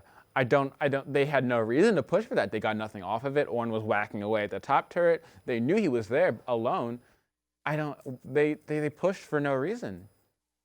Ornn didn't even get the tower. Oh, he did get the tower. Okay. Caster minion clutch, and oh no, Ornn was a little bit stunned up. He is now collapsed on by 4 members of Ithaca. He will be falling in. That is a huge. Okay, I was like, you weren't gonna let him go, right? But that was a huge misposition from the Ornn. I mean, I guess he got the tower, but he lost his life and the dragon for it. So I don't know if that's necessarily what you want to see. All right, we're going to throw it right back to this situation and see that this is the fight. Not a big fan of it right now, honestly. We see Echo, he's able to go in and ult out, and Ithaca decides, we're just going to chase as hard as we can. I mean, they might as well, right? It's like the Ornn didn't really get much out of it, and if Ithaca could pick up a kill, that was huge. But the Senna ultimate and the Ori ultimate, really, really good zoning tools to help their cow get to safety. Very true, very true. Now, we're back here, and we see that a Baron Ori got solo killed. Was secured, and Ori was secured. Oh, man. Oh. There's the 3-14 here for the side of Ithaca. Oh, Gnar got the big Krug. That's unfortunate. Echo, though, is looking for a trade. Ali is here to back him up. He's caught out. Is about to hit Mega, though. There's no one from Ithaca around, so it is a 2v1 and will continue to be a 2v1, or rather a 3v1. Gnar using his ultimate to push away the Alistar, who might be able to catch him eventually, but isn't able to catch him right now. And a little bit of trading going to the top lane. And this Kennen chunks. With the Zhonya's and the Protobout finish, and I guess the Oblivion Orb as well, he is doing quite a bit of damage. Oh yeah, I'd love to see the Grievous Wounds coming from the cannon. The Echo healing is being reduced now, so. Ooh, and as you said, SR Gun grabs the QSS. And Kennen looking for the solo kill on the Ornn. Ornn flashes, try to get out of the stun, but he gets stunned up anyways. Here comes the Ornhorn down onto the Kennen, and he gets collapsed on by Ori. Boom. Big Zhonya is able to block it out, and he is able to flash, and he will trade his life for the Ornn, which I say is worth, as Ithaca is taking down the bot outer, and now working towards the mid inhib as the fight comes through. Alistar knocking out 2 members. Lulu all coming down to the Kai'Sa, who is dealing so much damage in the backline of St. Rose. And it looks like we'll have a little bit of a disengage right now. Ithaca could look towards the Baron. I feel like that could be big, although they do have waves pushing in both, in all 3 of the waves, or all 3 of the lanes rather, which could be huge. And Ithaca was able to pick up the Baron while we weren't paying attention. I mean, we must have been in replay while that happened. Oh yeah, they're so strong they can do it so fast. They do, and because we were in replay, we didn't even see it, so we didn't even notice it went through. But huge chunks on all these towers coming through, and there's not really much St. Rose can do about it. It's quite unfortunate for St. Rose. As you see, the Baron buff is just allowing them to take out large portions of each tower's health. But Ithaca backs off and decides to play this a lot slower. I'm a big fan of this, honestly, because things could go very wrong. They had respawns coming up for the Washi Washi and things all around. Also, we see the Echo just picks up a Lich Bane. He's 2-3-1, but incredibly strong. Still will one-shot the Kennen and the Gnar. Oh, for sure. You can't count out this Echo, and I mean, I'm gonna sound like a broken record, but like, you can't count out the Senna. The Senna is going to keep scaling, and she will continue to stay strong. So if they can keep people off of the Senna, she will be dealing massive amounts of damage. Similar to how you talked about last game, this is Ithaca's game to lose now. You said before St. Rose's had their game to lose. Now Ithaca, they just need to figure out how to close out this game. They have all the things looking good for them. They have the Ocean Soul, the Baron buff. They're so strong and so many people. I think they look to end around this Elder Drake that spawns in a minute and a half. I feel if they don't get a big team fight before then, that'll be a big objective, a big win condition for them. Hecarim ulting away, he's just looking not to get picked. Makes sense, kind of good. Gnar is about to hit Mega, which could be massive. Huge. Ori ult hitting into Kenna. Big slam to the back line. Here comes the Kenna in the fight. Echo was the first one to fall, followed by the Alistar, it would seem. He doesn't fall yet, but... Oh, Kai'Sa actually died at the center, going a little bit too deep. Both Ori and Ali will fall. Hecarim is about to get into the back line. Here goes Ornn, taking very low. Will he fall? Maybe he won't fall. Okay, Ithaca not wanting to dive the tower makes sense. And look how much damage. It's what I was telling you. You can't count out the center. She is doing so much damage. And if we get a replay of that, Kai'Sa was a little bit greedy. That was a bit excessive from Kai'Sa. She went in. Greedy, because if she survived, Ithaca could have looked for the end, but instead she tried to 1v1 the Kai'Sa, and she did. So we're going to look back at that team fight. The amazing engage from Eliron, honestly. And Eliron's even going in, but looking at this replay? Look at this rage bar as it builds up. And he said it's time to go and throws back half the team. And then that's really big, but Kai'Sa just decides to go a little bit too deep in there. She even takes a few tower shots. Oh, I guess Sandbag is there. What? Oh, my Lord. That just shows you the power of what you've been talking about, the Senna. Kai'Sa was not being peeled for, and they just one-shot her very quickly. They did, and then, I mean, she just is able to do so much damage, and Elder Drake now is about to spawn. St. Rose is the first team around as Ithaca had to go for a few late resets, but they got to realize that there are a lot of minions pouring into their base. And Gnar is TPing for even a little bit of a TP. I don't know if this is a good idea. I don't really know if it's what you want. It was even a double TP, as now the Kennen is there. Gnar is even close to Mega. I mean, is around halfway there, though. Huge Hecarim ult, though, onto the backline of Senna. Senna's destroyed. I think the fight's over. Echo is taken very, very low. He will be killed before we can use his ultimate, and now it is just back to the 2 members. Big combo once again from the Kennen, who will grab both kills, and I believe this will be the end of Game 2. Oh, man. Very well played from the side of Ithaca. They did all they could, and they secured the victory. Game 1 didn't go their way, but here they are in Game 2, taking their victory lap. I would be very happy with how they performed in Game 2. They fixed everything we wanted to. They were working towards their team a lot better, and they're getting even a little bit greedy and going for this Ornn. I mean, they might even be able to kill her as they get taken very, very low. The stream has been momentarily paused, but the Nexus has been destroyed or will be destroyed momentarily, and very, very good turnaround from Ithaca. Oh yeah, I could not imagine that Ithaca wants a better performance than that. Their first game went very poorly, but this, so exquisitely. I'd say I'm very happy, very happy. They turned it around. They definitely, that was a lot better than it was in game one. Game one, they had those early mistakes to do it, and there we go, up on the board. Bombers win series tied 1-1, and we will be going into a game three, which, with these first two games being so one-sided, I'm wondering if this third game will be a very, very close one. We have a good series on our hands right now, ladies and gentlemen. I am so excited to see this game three. Now, I wonder if St. Rose will actually give respect to these picks now, because they've had the same bans. They're bans for a reason, but deciding these games have been very similar in terms of draft, but very different in terms of outcome. They were indeed, and I'm really excited. Maybe they do something with the Hecarim, because that Hecarim was a huge influence on that game. I mean, it wasn't the Wombo combo like the Gnar and the Kennen were, but he was a really, really big impact, especially because he was able to put the Echo behind so early, you know? Oh yeah, the ability to get level 3 first and immediately have an impact on it. He really was, but we have to go into a quick break while we take a moment to clear ourselves, and we will be back in just a moment. Stay tuned.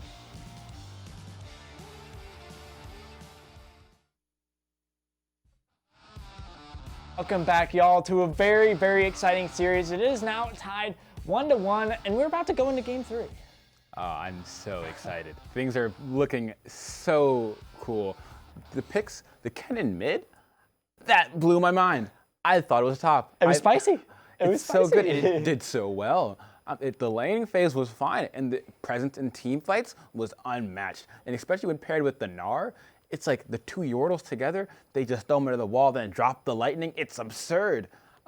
Huge fan of that pick. It was really big, and I'm wondering if we'll see it again. I mean, because it's not something that'll probably get banned, but I mean, it could also be something where it's like you only pull it out of the hat once, because after that, they'll have something to pick into it. But Ithaca will be back on the blue side, I'm pretty sure, if they're just switching sides for this third game. So what do you want to see them first pick? What do you think would be their primary first pick they should be looking for? I know what I think, but I would like to see some changes with the jungle. I would love to see some changes with the jungle, honestly. With the way that they've been throwing this matchup back and forth at each other, just look at it. It's like one way or the other, something's got to give. And it's been so swing. If I was either side, I wouldn't want to replay this because it's been so swingy. And just looking at exactly how impactful the Hecarim was early, just like, look at this. The Orianna just gets like one shot. The Hecarim is just so huge. I mean, I don't know, like they might not even have to first pick it. I don't know how much Vexum likes to play it, but I want to see the Kai'Sa get first picked. I don't know. I just think the Kai'Sa is so good. Oh, yeah. It was such a huge impact in both of the games that I really feel like it should be a priority pick from Ithaca. I'm surprised it's not on the ban list. If I was either side, I'd say get it out of here. I would be annoyed. I'd be done with it. But both teams piloted so well. They did. I understand. That's why you just take it away. Just take it. If you're Ithaca, you want the Kai'Sa. You have the late game scaling. You have the mobility, so she can't get jumped on. And I just think it's a good pick. I mean, I'll be the first one to say I don't really like the Sivir pick. I understand it's good in the meta right now, but I just am not a fan. I think it's Kai'Sa, Senna, Jhin, and those are like. It's especially when they pick it when they get an Alistar picked into it. The spell shield is useless. You immediately combo it out. It can only block one ability, and Alistar has 3. So there's no real reason for the Sivir to get picked when they have the Alistar first pick. So that's why you saw last time they first picked the Alistar. They immediately said, go on something other than Sivir. And they said, you just left open Kai'Sa. So I don't know if they can do that Alistar first pick again. We'll see. I think we might see a little bit of change in bans going into this game. But looking at St. Rose, the Golden Knights, because they lost the last game, what do you think they need to change within their draft in order to help them win this next game? Well, looking at their draft, they have to decide how they're going to play more. I'd like to see them respond with a way either going to be either a split push team or a team fight team. Their team had no real identity before. And again, Ithaca starting off a very similar ban phase, and Ithaca's on blue side here. So they can get that Kai'Sa. Well, now let's see if we actually get it out of here. I'm wondering if we'll see a change of bans. I mean, the bans are already taking a little bit of extended time already. They're going slow. They're very methodical in importance. We see 2 junglers. We've seen these junglers We haven't seen these junglers hit the rift yet. They've always been on the ban table. Scared of the Udyr. Let's see if the Victor, the Shen, there it is. I don't think Ithaca needs to change their bans at all. I mean, no, I think they have first pick. you can give up Hecarim. I think Hecarim is something you can give up. I mean, it's so sure. strong, but you can There's give the up Seraphine. something. Those two bans make sense. So what was their third ban in the first two games? There was a Victor on one side. I forget the other one, but we'll see. I think Ithaca's ban was the Victor, and the Golden Knights ban... They've been repeatedly getting Silas. Silas Was their ban. I don't necessarily know if they need to ban that. There's the Hecarim ban. There is the Hecarim. So it's going to be a first pick. It's a first pick Kaisa, 100%. If they ban the Hecarim away after they picked it twice, I like 5 million % just think it's Kaisa. Or maybe it's a ban Kaisa, because I've been preaching it all day. I mean, maybe, but then what do you think they first pick? We'll see. I don't know, man. Honestly, if their Kaisa is banned away, the Gnar ban. The Gnar. Okay, it's a Kaisa. It's a free Kaisa first pick. I don't see it going any other There's way. the hover. And there it is. Getting There's hovered, the getting pick. locked in. There we go. There she is. She's been terrorizing this rift all day, and she will not stop. They just have to be listening to us. There's just no way. Either that or we're just the smartest people around. Now, I want to see an oppressive early game ADC from the Golden Knights here. If they could pull something out very unique, maybe like out of left field, like a Jhin, or something non-traditional, like a Heimerdinger or a Draven, something that can combat, the Victor. This Victor has been off the table. So it does make sense that it gets picked. A really safe control mage that scales very, very well. And I'm wondering what they're going to take here. Okay, the Alley. So they've had Alley all 3 games. I don't think it was a bad pick even in the game they lost. So it's something that was incredibly strong. And I mean, it has so much CC that it can be useful in almost any kind of lane. For sure. They've put lots of priority on it, and I understand why. But let's see if it actually does its job in locking down this Kaisa. Now, I'm glad we don't see the Sivir again because they already grabbed Kaisa. And this Alistar, let's see if because he wasn't the determining factor that was able to get them into the late game because they lost the game when it was into the Kaisa. So let's see what they pair. The Lulu was fine. It was able to there it is. Speaking of Lulu, it gets locked in for Manlars. I love the Lulu. I wouldn't count out a flex. I feel like the flex is very unlikely. Okay. They're running the same comp. They're just going to do the same exact thing. I mean, they can't get the Gnar, so what's the top lane? Or the Hecarim. So what's the wombo that you're seeing coming? I like a Zac here. A Zac would be very cool. Jarvan Galio. Think they send the Kennen top lane, Jarvan Galio, huge combo, a lot of peel for the Kaisa. I mean, I could be wrong, but I know these players. I know what they like to play, and I feel like that could be a potential. Now let's see if Golden Knights knows these players, if they can ban that away. We know that we like the Galio, but the Kennen flex is looking kind of powerful here. It is, and you don't know if it's going top or mid, and the Gangplank is still banned away. I don't know if I agree with that one. But I wonder if we'll see a Silas ban with it. I'm going to say probably not, just because you probably don't want double AP solo lanes, especially because Lulu will be doing magic damage, and Kaisa does have some magic damage potential in her kit.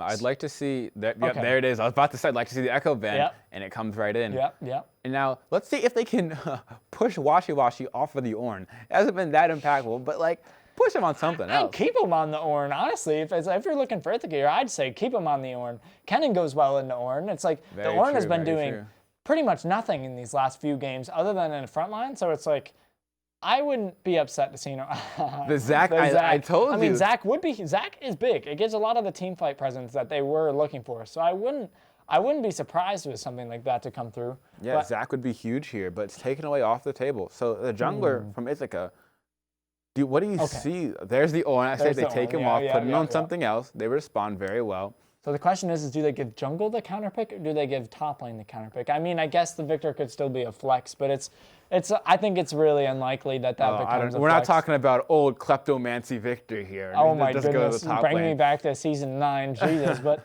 Set. Okay, so Set. Flex again.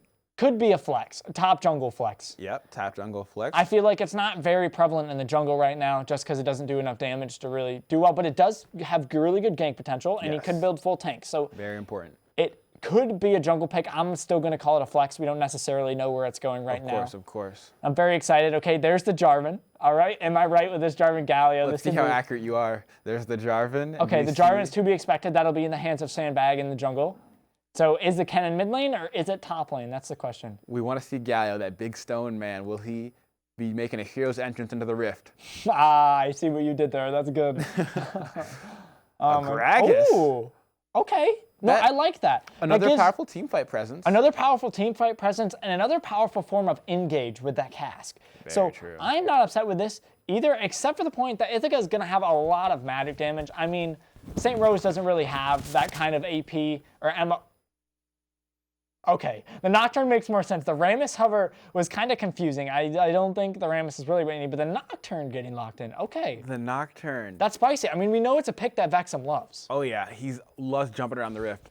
And there's no global to match it. We just have 2 TPs from Lazaga and Eliron, but they won't be able to dodge and jump around the map as quickly as the Nocturne can. They will, but Ithaca, they won't. You're really right. And then because of the silence or the darkness that Nocturne makes, they won't be able to have TPs come in for a few seconds. So Ithaca's have to position themselves very, very well. And Looking at the Nocturne though, how well do you think it can handle the fast clear and the fast ganking speed of the Jarvan? I think it can honestly handle it really well. It's not going to have the early ganking potential that the Jarvan will have, but on the other hand, it should do all right, because if it can gank, it'll get, like, it's able to have good gank pressure just because of his the fear that he has along with his spell shield. So I could see it becoming very, very helpful as we move on. Now, very interestingly enough, the Gragas and Kennen technically are still flexes. That is the power of true. flexes in this draft. I just want to acknowledge both teams have been drafting incredibly big brain here. As what team? The flex picks, they don't stop. The Set, the Jarvan, the Kennen, the Gragas, all of these picks going all across the rift. Now, how do you think about flexes in the meta in general? Because as we see, they don't stop. I mean, in the competitive environment, flexes are always really, really important, because if you have something like, let's say, the Set, you can put it mid lane, you can put it top lane, you can put it support, you can put it jungle. Picking that pick really can confuse the other team because they have no idea where it's going. So it's like, if they pick a really bad matchup for the Set, top lane, it's like, okay, stick him somewhere else. If they pick a good matchup, or like likewise, if they pick a good matchup for him, they can just stick him there. So I feel like flexes are really, really important in the meta, and both of these teams are really utilizing them very well. Oh yes, of course. And another thing, they make the opponents have very poor ban options. As you see, that Kennen, they didn't know if it was going mid or top, but the Gangplank was still banned. If they threw it to the top lane, that Gangplank ban would have been for naught. All of the bans going towards the top side when that Kennen was already in the top lane, but they don't really know yet. So these picks are all over the place. Exactly. And it's the mind games in these drafts, astronomical. Exactly, and I'd like to point out that this game is going to run a little bit differently than it did before, just because St. Rose has built kind of like a pick comp with this team. With the Nocturne, he's able to pick off people with Ithaca, whereas Ithaca is just going to want to wombo combo you again. They're going to want to put you in the Cataclysm, the Jarvan ultimate. They're going to want to Kennen ult you, and like basically CC you for as long as they can. Of course, yeah. So, I agree. Looking at the identity of St. Rose's team, I like it so much more. They know exactly what they want to do. They want the engage to happen with the Nocturne, and they want the Alistar to combo you. They want to say, you can't get out of this, and your teammate can't come and help you. We want to single out one person here. And honestly, looking in the mid lane, that Kennen is a very good target to single out. Oh, for sure. I mean, I'm assuming Kennen's going to prioritize some sort of stopwatch or some sort of form of that, just because he'll need his CC, but I want to go into this. This is a spicy question for you. Looking at these drafts, looking at how these teams have played so far, who do you think takes this game? I'd love to say Ithaca here. I'd love to. And thinking about it now, I think I will. Ithaca, their team fighting has been on point. Even in the game that they lost, their team fighting was still pretty on point. Yeah. They just lost in the macro. And now that they drafted a team specifically for team fighting, and they keep doing this, as long as they make sure that St. Rose has to come to them for these fights, they should win. It's not that complicated. They have the amazing draft here. I do agree with that. I feel like their lanes are going to have prio, so which will help them with objectives. And I think that like they overall just have picks they're really comfortable on. Like we know CF Card is very, very big fan of the Kaisa, so it's something that he's like super proficient on, and he has really, really good stats with. So I'm not surprised. I think that's a very good pick for him. And like we've seen the Jarvan work really well. Like we saw it last week when Ithaca was against SJU, I believe. Oh yeah. The Jarvan nothing new for Ithaca here, honestly. It's such a powerful pick. And even in the meta, it's very common. People love this Jarvan now. With the jungle changes that we were talking about previously, the Jarvan, a very gank-heavy jungler. He loves to influence these maps. And he gets all up in the lanes. And once you have a Jarvan in your lane, and he's dropping the Cataclysm on top of you, they don't really have any appeal for them. I agree. It'll be tough, for sure. Especially because, like, the Misfortune has no mobility. So if she gets locked up, she's going to be stuck. But, like, going along towards the Golden Knights, they have a lot of setup for this Misfortune. Like, a Pulverized combo can equal a great bullet time. Oh, very true. If he has her bullet time layered on top of lots of CC, there's not much they can do. There's just so much damage coming down there. Like, agreed. I mean, I feel like this is going to be another macro battle. Like, oh, man. Both of these team comps are so good, and it's hard to tell who will come up on top, and I'm very excited to get onto the Rift. All right, so I'm hearing that we're going into another pause. So moreover, this team comps here, this Misfortune pick, I haven't seen it that much in pro play or recently from either teams because we've been so focused on the Kai'Sa. And this Kai'Sa is so powerful. What do you think about this Misfortune into the Kai'Sa? So I think Misfortune into Kai'Sa is an okay lane just because Misfortune can poke a lot with her Q and with her Make It Rain, her W. So I think it's not too terrible, but I mean, the Lulu added on with the Kai'Sa makes this Alistar almost irrelevant. Like, like she just is able to. That's a bold statement. Not like almost irrelevant, but it makes it really, really uncomfortable, you know? Because it's like. And here we are cutting into game 1, and we see a very interesting level 1 here from Ithaca. Ooh. They all are deciding to group up into this top lane. Oh, we might see a spicy invade coming. I'm very curious why they don't have that much hard CC. Goes to the back bush and he is backing away. It seems Set spots it out. He says, "Not today. I won't be picked off alone." Yeah, very interesting. They're looking for the belly slam from the Gragas, but not today so far. As we see, now what do you want? What do you want from this Gragas? There is the full AP Gragas or the tank Gragas.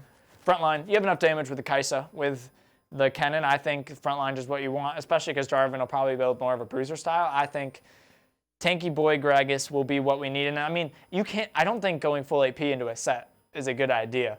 Whereas if you go tank, you can rush the early Bramble Vest, you can rush the early.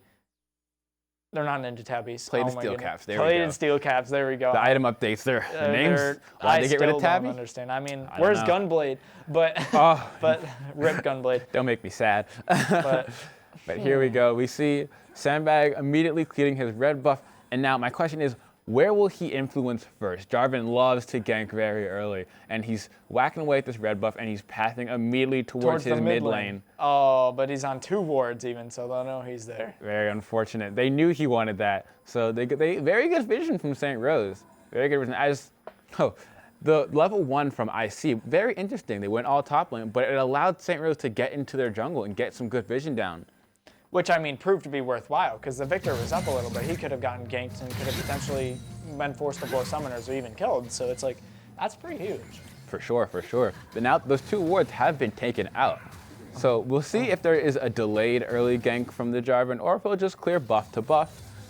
I'm very interested to see how he will impact this match as early as he can. And now this Kennen mid lane, he is sort of a mage, not much where control mages are traditional Victor or Orianna. But how do you think he can stack up into these matchups like this Victor? So I feel like he'll do okay in Victor early just before he gets those Hex Core upgrades. But once Victor is able to get those upgrades on his abilities, I feel like he's just going to have way more wave clear, which is going to allow for a lot more prio. Compared to when the Kennen was against the Ori, he was able to move around the map a lot more. So that is going to be a little bit of a change. I do want to see this Kennen invest in some early resistances, because when this Victor gets online, he will be tearing apart the enemy team. He has so much damage coming from the side of this Victor once he gets all of his Hex Core upgrades, and he can do so much damage. It's absurd. Now, that's why they had this Victor banned off the table so much. Do you think it was worthwhile for Ithaca to let the Victor through? I think it is, just because of the ban they traded it for. We saw the Hecarim being so powerful in the game before. So it's really, I think, a good thing that they banned that away instead of the Victor. I mean, I don't know, maybe we'll see. If the Victor decides to 1v5 this game, maybe it will be an issue, but that would be unfortunate. At the moment, I'm going to go with its worth. I liked it. I like it. It's especially because, as I said earlier, I want to see a different jungle matchup, and we do see a very different jungle matchup. Lazaga flashing the Lux emote, just want to throw some thumbs up all around. Even though it's a very tight series, you know, he's still having fun, enjoying the rift. I like to see it. Lazaga, a very fun-loving player. Oh yeah, I mean the best addition to this game, I will never say otherwise, were emotes. And the more emotes they have, the better it is. And I sometimes get chastised in our games for using emotes a little bit too consistently, but I love my emotes and I will never stop. Ain't nothing wrong with a little bit of fun. A little bit of invading going on. I think the Nocturne wins that early trade against the Jarvan, but yeah, he's able to steal away all the little raptors. The big one, I believe, as well also. And we see that there's an early tier recall coming down from the Gragas and the Set. The Gragas picking up a tier. I think the tier will be more for lane rather than for late game practice. Tier He also and picked a up a Dark Seal too, yeah. This is looking towards an AP Gragas. You can still shift towards tank. We'll see though. We'll see though. They do have a potential tank in Jarvan though that they'll probably rely on. But I see lots of damage coming out from Ithaca, so it's good to have the flexibility to be able to choose between AP or full tank. I agree. I mean, I still think he'll lean towards tank. I think the tier is just for some in-lane mana stuff. I don't think that'll really change much, but Let's hope, let's hope. seeing a lot of, Allie, flash onto the Kaisa, gets her knocked up, but he makes her forced to blow her flash as well. Exhaust will also come down. Allie's taken very, very low, and here's the Jarvan. One more attack will do it, and the Lulu takes down the Alistar for first blood. Oh man, I've seen this before, Alistar going in and dying. It's very unfortunate that Sandbag knows when to be in bot lane. Good for him for being so incredibly consistent. He thinks that he has a pick. Oh, the jukes! Oh, Eli. I'm starting to think it might be an AP Gragas too, because he took Phase Rush instead of Grasp. Oh yeah. Oh yeah, that's way more exciting. And look at the damage too. I mean, he's dealing a lot of damage, and I mean, he might even be able to wait. If he waits for his cooldowns, Nocturne is not around, so he could even look for a solo kill. Ooh, and he just hit 6. Will he be going in? That There he we go. will be. He is able to land There's the phase rush. Phase Rush combo, but there's the barrel. He is able to use it. Set is taken down to very low HP. If Gragas can get his abilities off cooldown, he will be taken out, but no. Flash underneath the tower, misses the cask, and he does not get the kill, but there will be a trade of flashes in the top lane. Ooh, lots of action going on in the top lane. I appreciate that micro interaction, seeing both players try to mind game each other, the timing of the flash, when he's going to throw the cask down. Very well played from both players. Very true.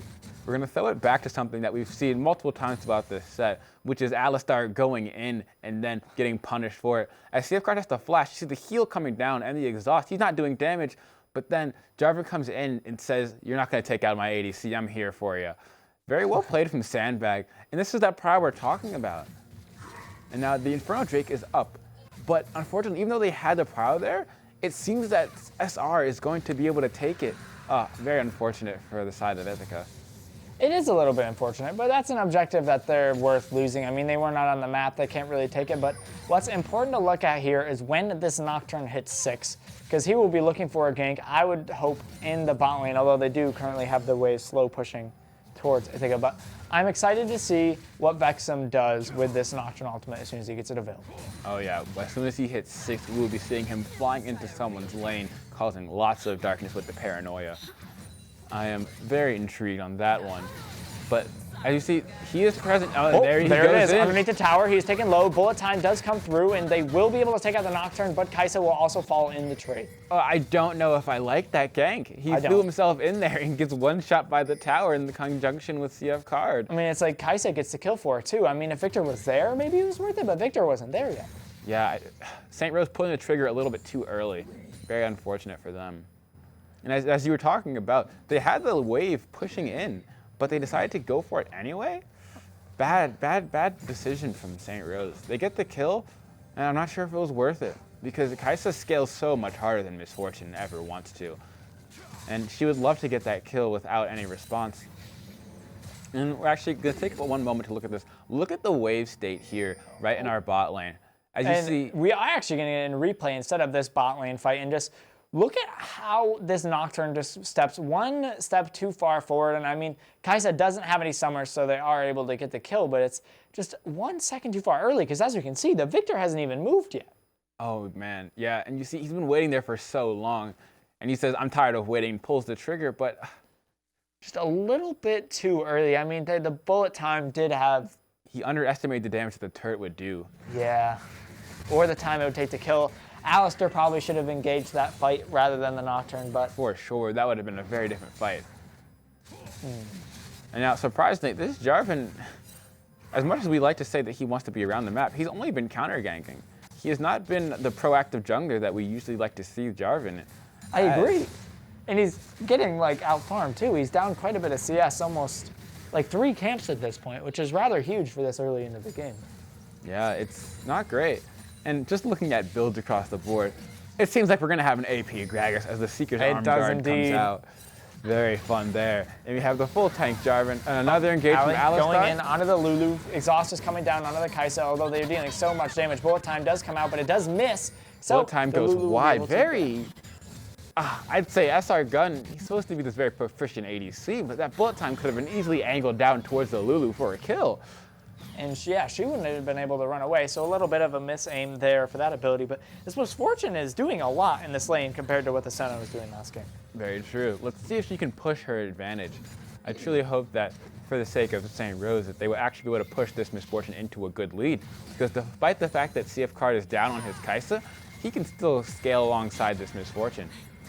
Oh, dive coming into another tower by them once again. Vexum is there. Kaisa will be able to ult out. Alistair will get the auto attack to take her out, but Nocturne will once again be the trade. Eventually.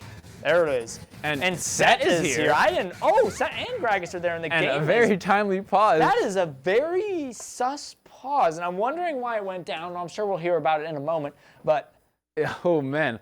Set coming down with the teleport and also being followed by Aileron. I'm wondering if the Gragas knocked him underneath the tower. I'm thinking that's what he must have cast him underneath the tower out of our range of view, but... That we were so focused on the Jarvan trapping the Nocturne in the Cataclysm that we didn't even see the teleports coming out. There's so much going on this map, and you'd like to see the teleports coming in when they can match the Nocturne. And you did, but Set also came in. But as you see, let's watch this.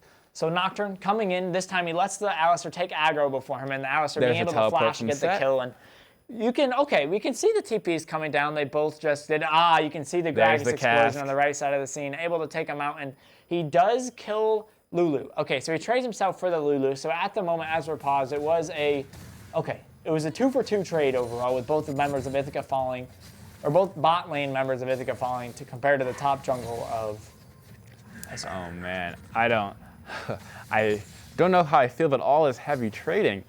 Who do you think can really outscale here, the Victor or the Kaisa?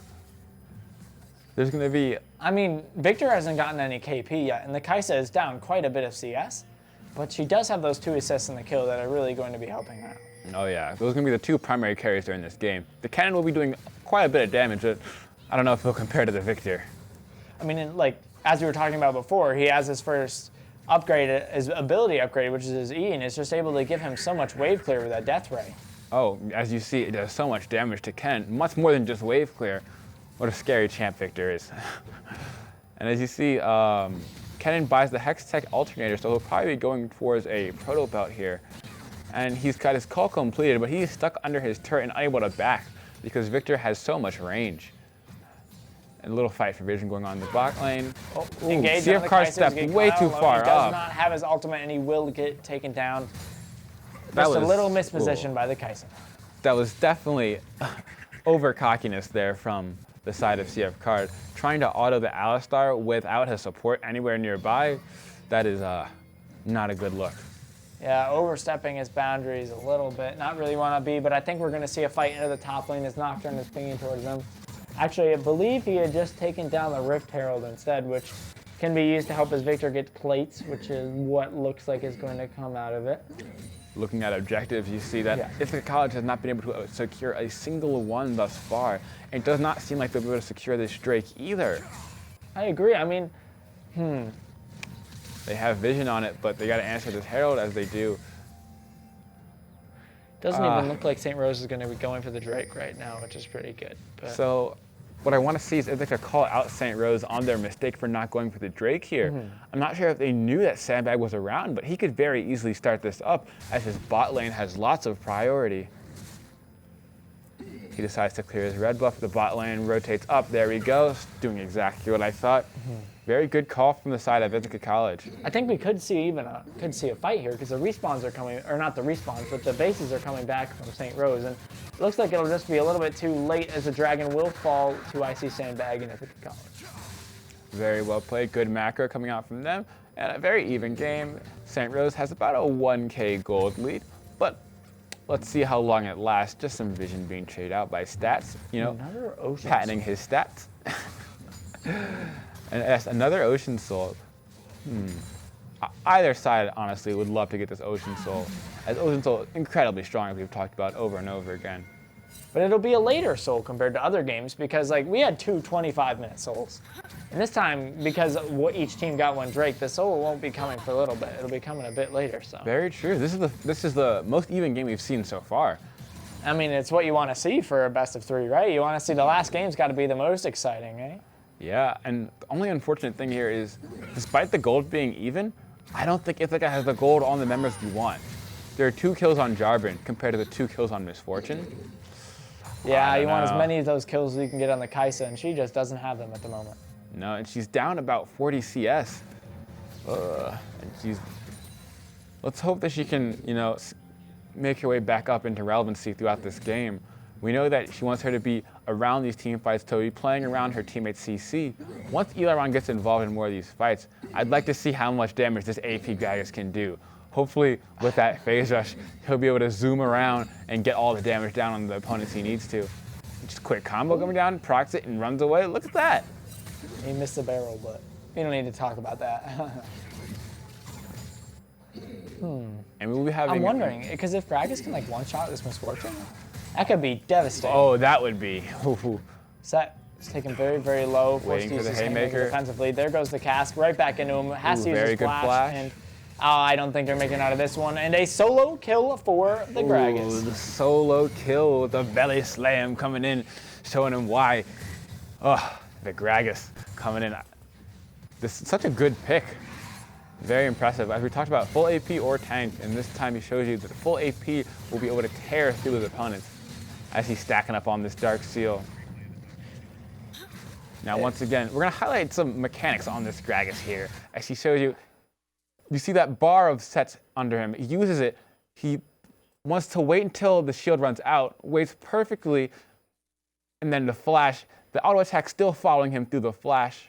And then he thought the barrel would kill, but, you know, the belly slam is enough. And that was such a good job of balancing the turret aggro there, so he wouldn't be able to take many turret shots. So he's still pretty much full HP there, which is nuts. Very well played, But very well played. Ithaca will be losing their second tower, which is kind of unfortunate to see. Oh, Kennen was able to take one of the small ones, so I guess that's 8 gold more than he had before. But Yeah, just a little cheeky Raptor steal there. Nothing too relevant, but, you know, just a little bit of mental warfare there. Mental warfare. As there are lots of mythic item purchases coming all around, we see that Jarvan and Gragas are a bit behind on theirs, as Elaron decides to go for the Seeker's Arm Guard early, which is a very good idea, as it gives you armor and magic, so very impressive. But Jarvan opting for the early Grievous Wounds. How do you feel about him immediately purchasing a Bramble Vest? I'm not sure there's that much healing on the side of St. Rose. I mean, with the Misfortune, the set, and the Nocturne, I feel like there will be a little bit of healing, although the Nocturne did go for the Stride Breaker instead of the Dustblade that you might more commonly see. But I don't feel like it's bad. I feel like I'm going to accept it. Because they're going to have 2 Stride Breakers and a Misfortune who has passive lifesteal, so I feel like it's okay. Also, wait. Nocturne on Stride Breaker. That is not what you see every day. No, but I'm not going to call it bad. I'm not going to say I don't like it, you know? Because it's going to be hard for him to one-shot a Kaisa Kennen, you know? That's With true. a Lulu there. So I feel like having, and he did take Conqueror, so having the sustained fight might be good for him coming up, especially not being able to get one shot in these fights. That's true, but it's unfortunate because at that point, Nocturne's just not doing Death Nocturne's job. That's true. We might see a little bit of a death bush here, but it could also turn into a huge team fight. Alistar looking for the engage into the bullet time. It does go through. Jarvan hitting the huge knockup, and here comes the fight. The darkness hasn't come out yet, but huge Kennen ultimate being able to take Nocturne very low, and eventually will fall as the darkness goes. Kaisa was overstepping just a little bit and will be taken down. And Alistar, big re-engage to get in. He will be very, very low. Not yet killed. There he goes. Killed by the cask, and this is not the fight that you want to see from Ithaca. The ace from St. Rose. Ace. Oh my goodness, now this Victor is online. We're talking about how important the scaling of the Victor would be. He's got a fully completed Luden's Tempest and a needlessly large rod in his pocket, and he just got probably 1,000 gold on him. So I'd like to see a big item purchase come out from him. I wonder if we'll see a fancy hat. And we have a quick technical difficulty here. I mean, we'll either see a big fancy hat or the Archangels, so it's... Death Cap's pretty spicy, so I would like that. But here's a replay of this past fight, and it was a really, really good engage by the Alistar, followed up by Ithaca just overstaying a little, or the Kaisa going in a little bit too far again. Yep, exactly as you mean. CFCard getting a bit greedy. If he stayed in the backline, he would have been able to help from the tanks on his side. But there's not much you could have done here, honestly, for the side of Ithaca. As soon as CFCard goes in, you lose most of your damage. It's very unfortunate. And here we are back again. We have a quick pause. We do. And so looking at this game state so far, what are you thinking?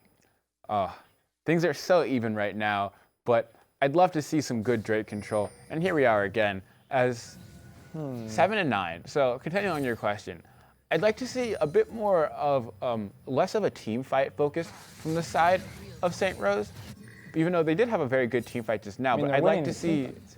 If they're going to win them, keep winning. They're very scrappy and dangerous team fights. As that engage from the Alistar was a bit suspect. And it was just, honestly, the team fight was lost because of the misplay from Ithaca rather than the outplay from St. Rose there. I feel as if Ithaca can get their communication on point, which we have seen in the past games, then they should be able to clutch out this game. But with St. Rose playing the way that they are, I'll be very worried. This is greeting for the pink ward, Mr. Sandbag, and he does not get it before he gets collapsed on by 3 members of the Golden Knights. But the mobility of the Jarvan coming out and play there as he gives him a little thumbs up saying, I can go over walls and you can't. Look at me go. As a very strange stalemate going on here around Baron. Yeah, the Rift Herald is up and available to get taken, so that could be huge. But a Hex Flash from the Alistar. That too. So there could have been an engage there if they've overstayed just a little bit, but... Good on Ithaca for playing it very safe. Very true, but they're losing all these objectives. They're down 3 towers to 0 right now, which is kind of huge in the retrospect of things. Ooh, and Horizon steals away the blue buff. Again, that mental warfare. Very unfortunate. Very true. I mean, he did take it from the Kennen, which doesn't... Yeah, I mean, we kind of would have liked the blue buff. True. I mean, true. And Victor did finish the Archangels as well as buy another needlessly large rod. So that's a very strong Victor. This Victor is going to be the biggest menace. During these team fights, keep your eyes on the Victor and as well as these Misfortune ultimates. Those are the 2 main sources of damage coming from the side of St. Rose. We'll be seeing engages coming from Alistar and Set, and that's how these team fights are going to play out mostly. Nocturne will be the follow-up engage. You know, it's pretty standard from the side of St. Rose, the way the team fights will play out. Now, the more important thing is how Ithaca will be able to fight around these team fights. They'd like to team fight, but they don't have the power to, it seems that right now. I agree. I don't know if they necessarily have the power right now, but we will see. Coming up, I mean, this Victor is so strong. I feel like at this point, the Victor and the Misfortune are just both so strong, and Ithaca has a lot of pick potential, so I feel like there's an opportunity for them somewhere in that range, but it'll be very difficult to get on the back line of St. Rose. I would like to say, though, Ithaca has been in these situations many times before. They've been in very odd spots, but a singular team fight is all that they need to play to take it out. They've had some sneaky backdoors coming in from Eliron before. And here we go, a very interesting moment in which Mr. Washiwashi is caught out and being walked down from this Gragas. He is, but you have to realize that his team right now is currently posturing around the Baron. So they could be going for that. And Eli Ron is winning this fight, actually, very handily. Oh, my goodness. He still has the cast to throw if he so wishes. But engaged body slam will land. He's taking down the 1 HP. Phase rush will proc. And he flashes away. He does flash away. Gragas might be able to chase it down eventually. I'm assuming he has the cask.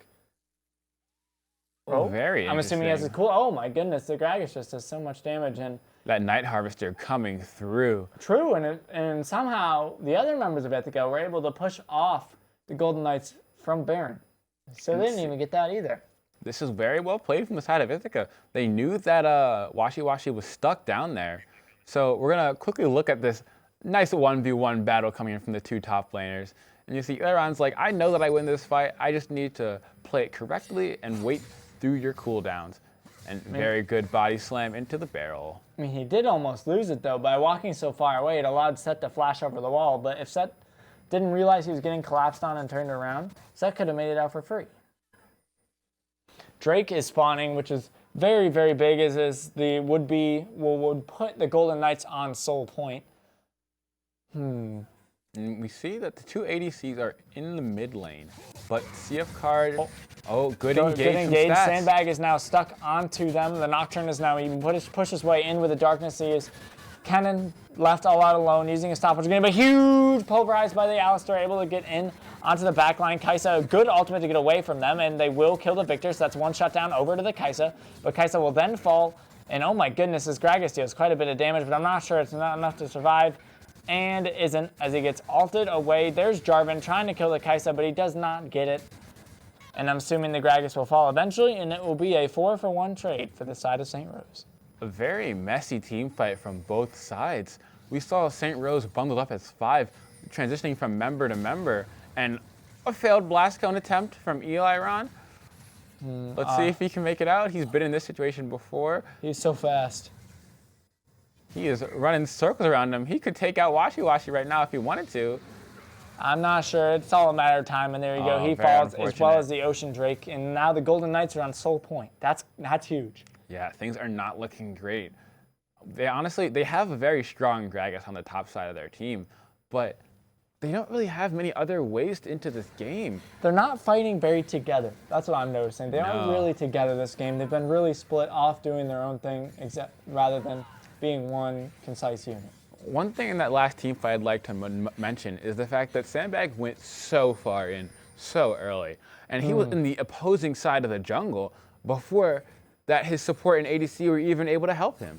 Agreed. It was a little bit of an extension from him. Yeah. Well, looking at things now, we see that the Baron is up, and that it looks like Golden Knights are looking towards it. If I was Ithaca right now, I would try to get as much vision as I could around this Baron. I would, and we're going to be getting a replay of this initiation by Sandbag one more time, just to show us, like, he was just a little bit early. You can see in this mini-map, his team is not really close to him. He just went a little bit too deep and then was just able to get collapsed on. I guess he's able to run away from the bit. And then here's the Gragas, who is able to jump on the Victor, who's by himself, but... And very good ult from CF Card, but he does not get away from the damage. Yeah, it just seems like Ithaca's not really fighting together, you know? They're kind of just doing their own thing by themselves and not really playing the whole team fight game. Yeah, it's exactly what you're saying. I need to see some better team fights from a comp that can do it so well. And again, we've seen this 1v1 many times. He does a little moonwalk into barrel there. Very, very cute play from Eli Ron right there. But right now we are in a lull state, and the third Drake will be spawning, or the last Drake will be spawning in 3 minutes. Let's see if they can get some advantages across the map.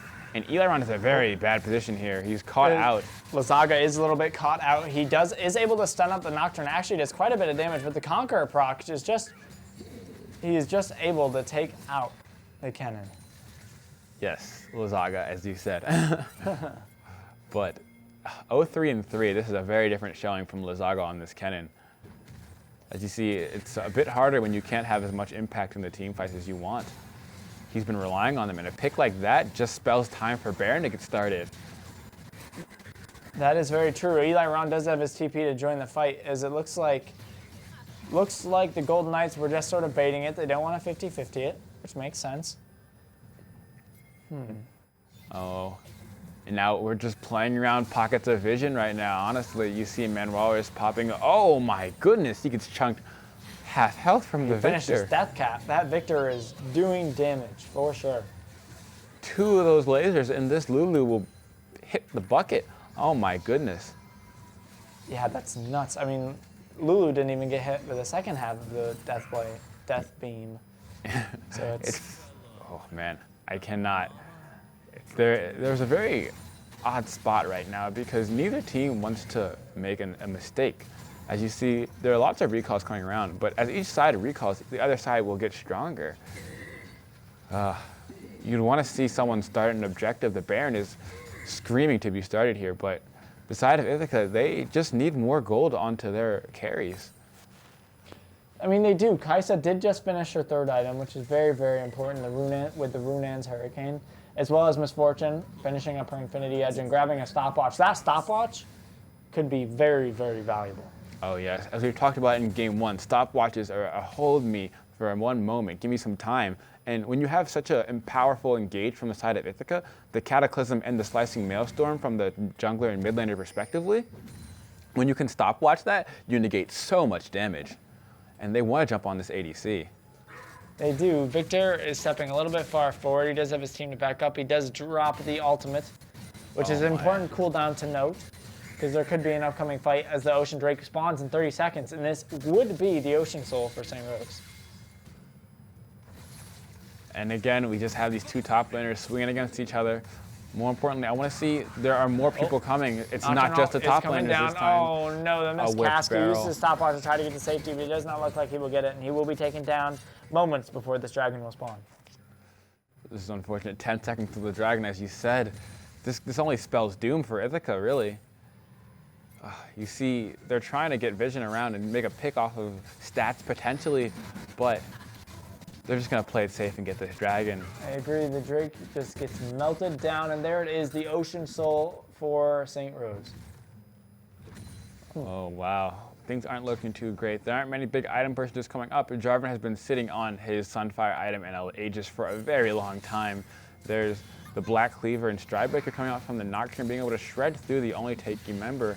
And now watch, here he is. Engage the flash from the Nocturne into the Fear. He does get feared right now as the Nocturne is now stuck, but using the stopwatch, I think he will get out to safely. And I'm thinking St. Rose can even go for the Baron here. Oh yeah, of course. Their jungler's down. No smite to contest. Oh man. There's not much that can be said other than this Baron's going down. It's to be shredded by the side of St. Rose. I don't even think it can be contested by Ithaca, although And they are TPing. The Kennen does have a flank. Here goes the ultimate. Kaisa's now in. Kennen will be the first one to fall as he gets killed instantly. I mean, Nocturne dies, and they are forced off the Baron, so I'm not sure they will be able to take it, but a 2-for-1 trade still going over towards St. Rose. they did stop the Baron. If that was their goal, then they succeeded, but they did give over 2 more kills. That is a 7-0-10 Misfortune. Ooh, scary. She is so strong, so fed out of her mind. Oh man, this feels like my solo queue games. I'm the Gragas with so many ways to fight, but there's a 7-0-10 Misfortune on the bottom of the screen, and I'm just like, what do I do? And the Gragas finished his Night Harvester recently, so he's got that huge spike now. Oh man. It's hard to compare. He's got 2 completed items, but then you look down and see an Infinity Edge, a Collector, and a Gale Force on the Misfortune. And her stopwatch is still up. She didn't even have to use her stopwatch last fight. Her stopwatch is still up. That is, wow. Wow, she's got so many different ways of being useful. It's just, no one can really contest her. There's only 1 played steel caps out from the side of Ithaca. Things are not looking too hot. They really aren't. I mean, the game isn't totally lost yet, for sure. The Elder Drake still could be I think the Elder Drake probably is the win condition for Ithaca. But all right, we're going to throw it back to exactly seeing how Misfortune can dominate a fight so well without having to use her stopwatch. And you see that they dive in very haphazardly, and 2 kills are donated over to the side of St. Rose. But they were able to stop the Baron, which is kind of huge, you know? Them stopping the Baron means that they can collect CS for a bit without turtling underneath their tower. And Victor using his ult once again a little bit aggressively. it's unfortunate. Look, this is one member of St. Rose's team being able to ward off 4 from Ithaca. He's just got nuts. scary lasers and gravity fields, everything. You can see him, he can sit alone in this mid lane and wave clear as much as they want to. And St. Rose can have a flank. Oh, Misfortune built a GA. Guardian Angel coming out from Misfortune. Something Very good flash very from good Manowar. Very good flash, indeed. Blocking out the pulverized headbutt, or headbutt pulverized. Wow, just the second half of the death ray doing about a third to Lazaga's health. It's crazy. What do you think Ithaca needs to do to win a fight? Okay, you need to, first of all, pick out the side of St. Rose when there's a member missing, like there is now. Washi Washi's at the bottom of the map, so this is a pretty good time. They need to be able to get the CZ down onto Horizons. It's going to be a little bit hard. They need to wait out the headbutt pulverized from the Alistar, but then again, if they can get onto Horizons, there's still a lot of damage coming out from this Misfortune.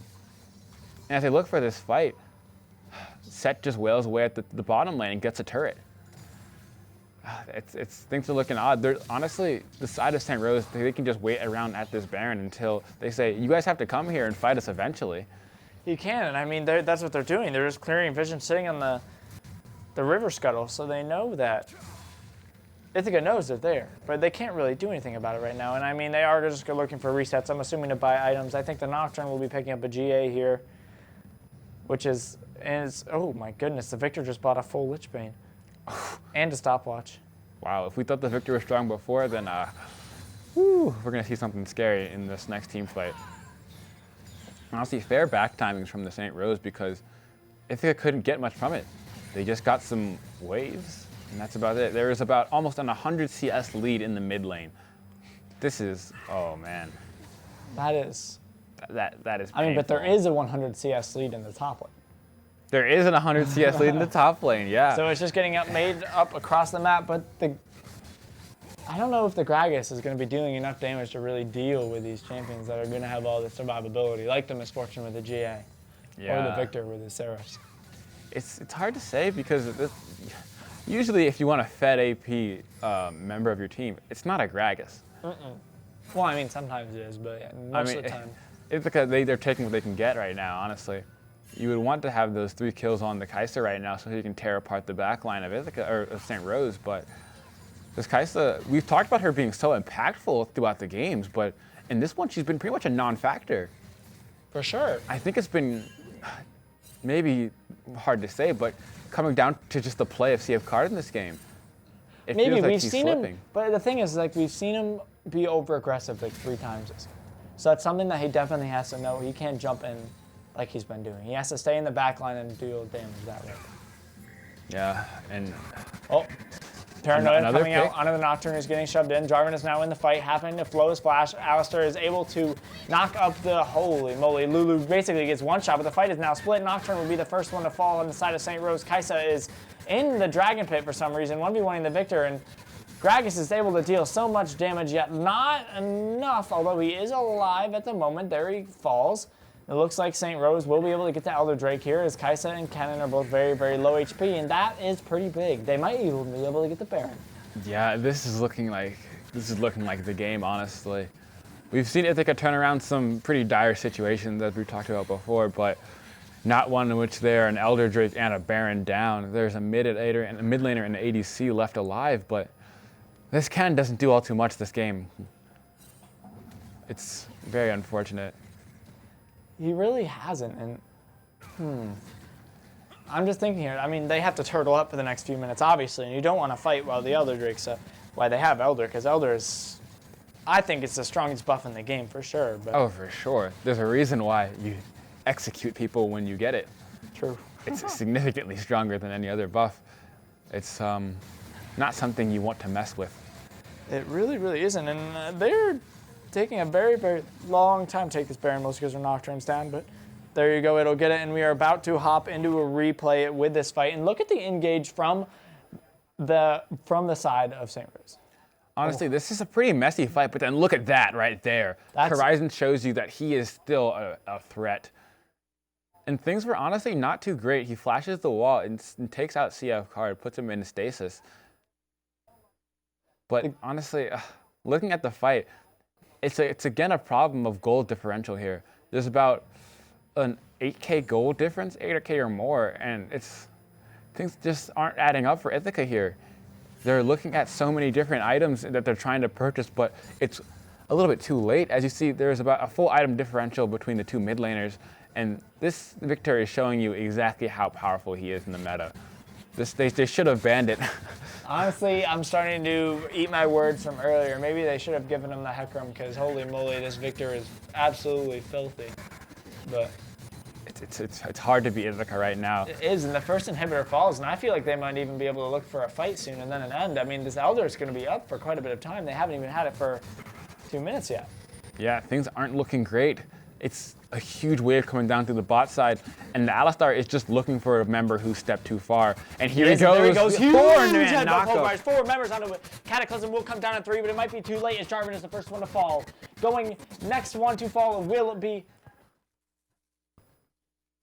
Oh man, as the fight currently pauses, there's so much going on. So much going on that the stream has gone out, and unfortunately. I'm assuming Ithaca had lost the fight in that, and it might be the game coming up, but. Yes, unfortunately, I'm getting news that the game is over. It is exactly what we thought. The Victor was a bit too strong for Ithaca to deal with. It came through. It was one-shotting the Lulu, one-shotting the ADC. Things didn't look too great. Very unfortunate. It is very unfortunate, and it was a very close series, though. Back and forth games going, back and forth wins going through a back and forth game for the third one. And overall, it was very good, and St. Rose definitely deserved that #1 seed after today. For sure. And especially their jungler has been a menace. And we will quickly have a quick board coming up for Vexum showing you exactly how strong he was in game 1. 7-1 and 8, and that last kill was that last death was after he was diving the turret, the fountain. And you see he got 2 Barons, 4 Dragons, and 21% of the damage share. He's been all over this game. We talked about him as the player to watch, and he's showing you exactly why. A 15 KDA. That's huge. I mean, I feel like he did more damage, though. He looked like he was one-shotting people. Like, that 21% damage share is not as high as I thought it would be, but he was definitely dealing it out. His Echo was very strong in that first game, and I mean, his Nocturne was putting in work, too, in that last game. Yeah, he did not slip throughout the series. The second game may have been a little bit of a clinic for the Hecarim on the other side, but he came back right in the third game and said, it's time for me to show you why I am the best player on this team. It is for sure, and going into this next board of CF card in this first game on the Kai'Sa, it's just, you can really see that he may have had the most gold on Ithaca, but he really wasn't doing it very well. I mean, he had 3 out of 5 kill participation, which is quite a bit. I mean, 60% is pretty good.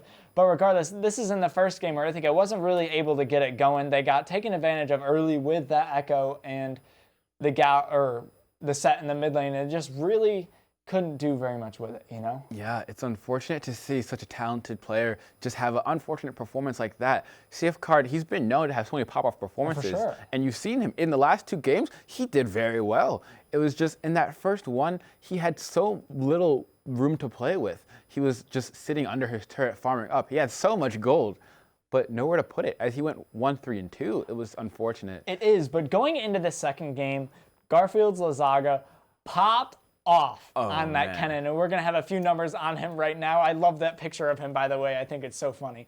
But look at the 17,000 damage. That's a lot. And with his KD, he was putting himself all over the map. Like, he was always all over the map. He was hitting huge ultimates with the Kennen, and there was really nothing that St. Rose could do to stop him in that game. Oh yeah, he was tearing apart the competition on that Kennen. He showed you exactly how the ultimates can be placed and showed you, I'm going to flash and stun your entire team, and then my buddy Nar over here is going to slap you into the wall, and this team fight's going to be cleaned up nice and easy. It was really good, but his Kennen performance in the third game wasn't really what we wanted to see, but he definitely popped off. That second game, those wombo combos felt really nice to see and really fun to watch. And speaking of that second game, I see Sandbag on that Hecarim. The same matchup was happening all over again, but he did exquisitely, not dropping a single death. He got 4 dragons and 1 Baron. 1 Baron was all they needed. As I said, he might not have the damage share of the previous jungler of Exum, but his impact was felt nevertheless. He did not drop a single death. He came through and was where he needed to be at all points of the game. What an impressive showing in that second game. If only it could have carried out to the third game. I know, the third game, I'm not saying the third game is necessarily his problem. I think that Kaiso is being a little bit overzealous, and those early dives really, really did screw them over in this third game. It's like... Oh, it put them so far behind. It's so unfortunate. It did, even though they were able to get... Was it first blood? Or they were able to get an early kill down there. The game was matched evenly at 4-4 for both members of the team, for both teams. For a bit, but it was just they were so far behind in CS, and Victor was scaling. And, I mean, as we're going into it, that Victor was doing so much damage.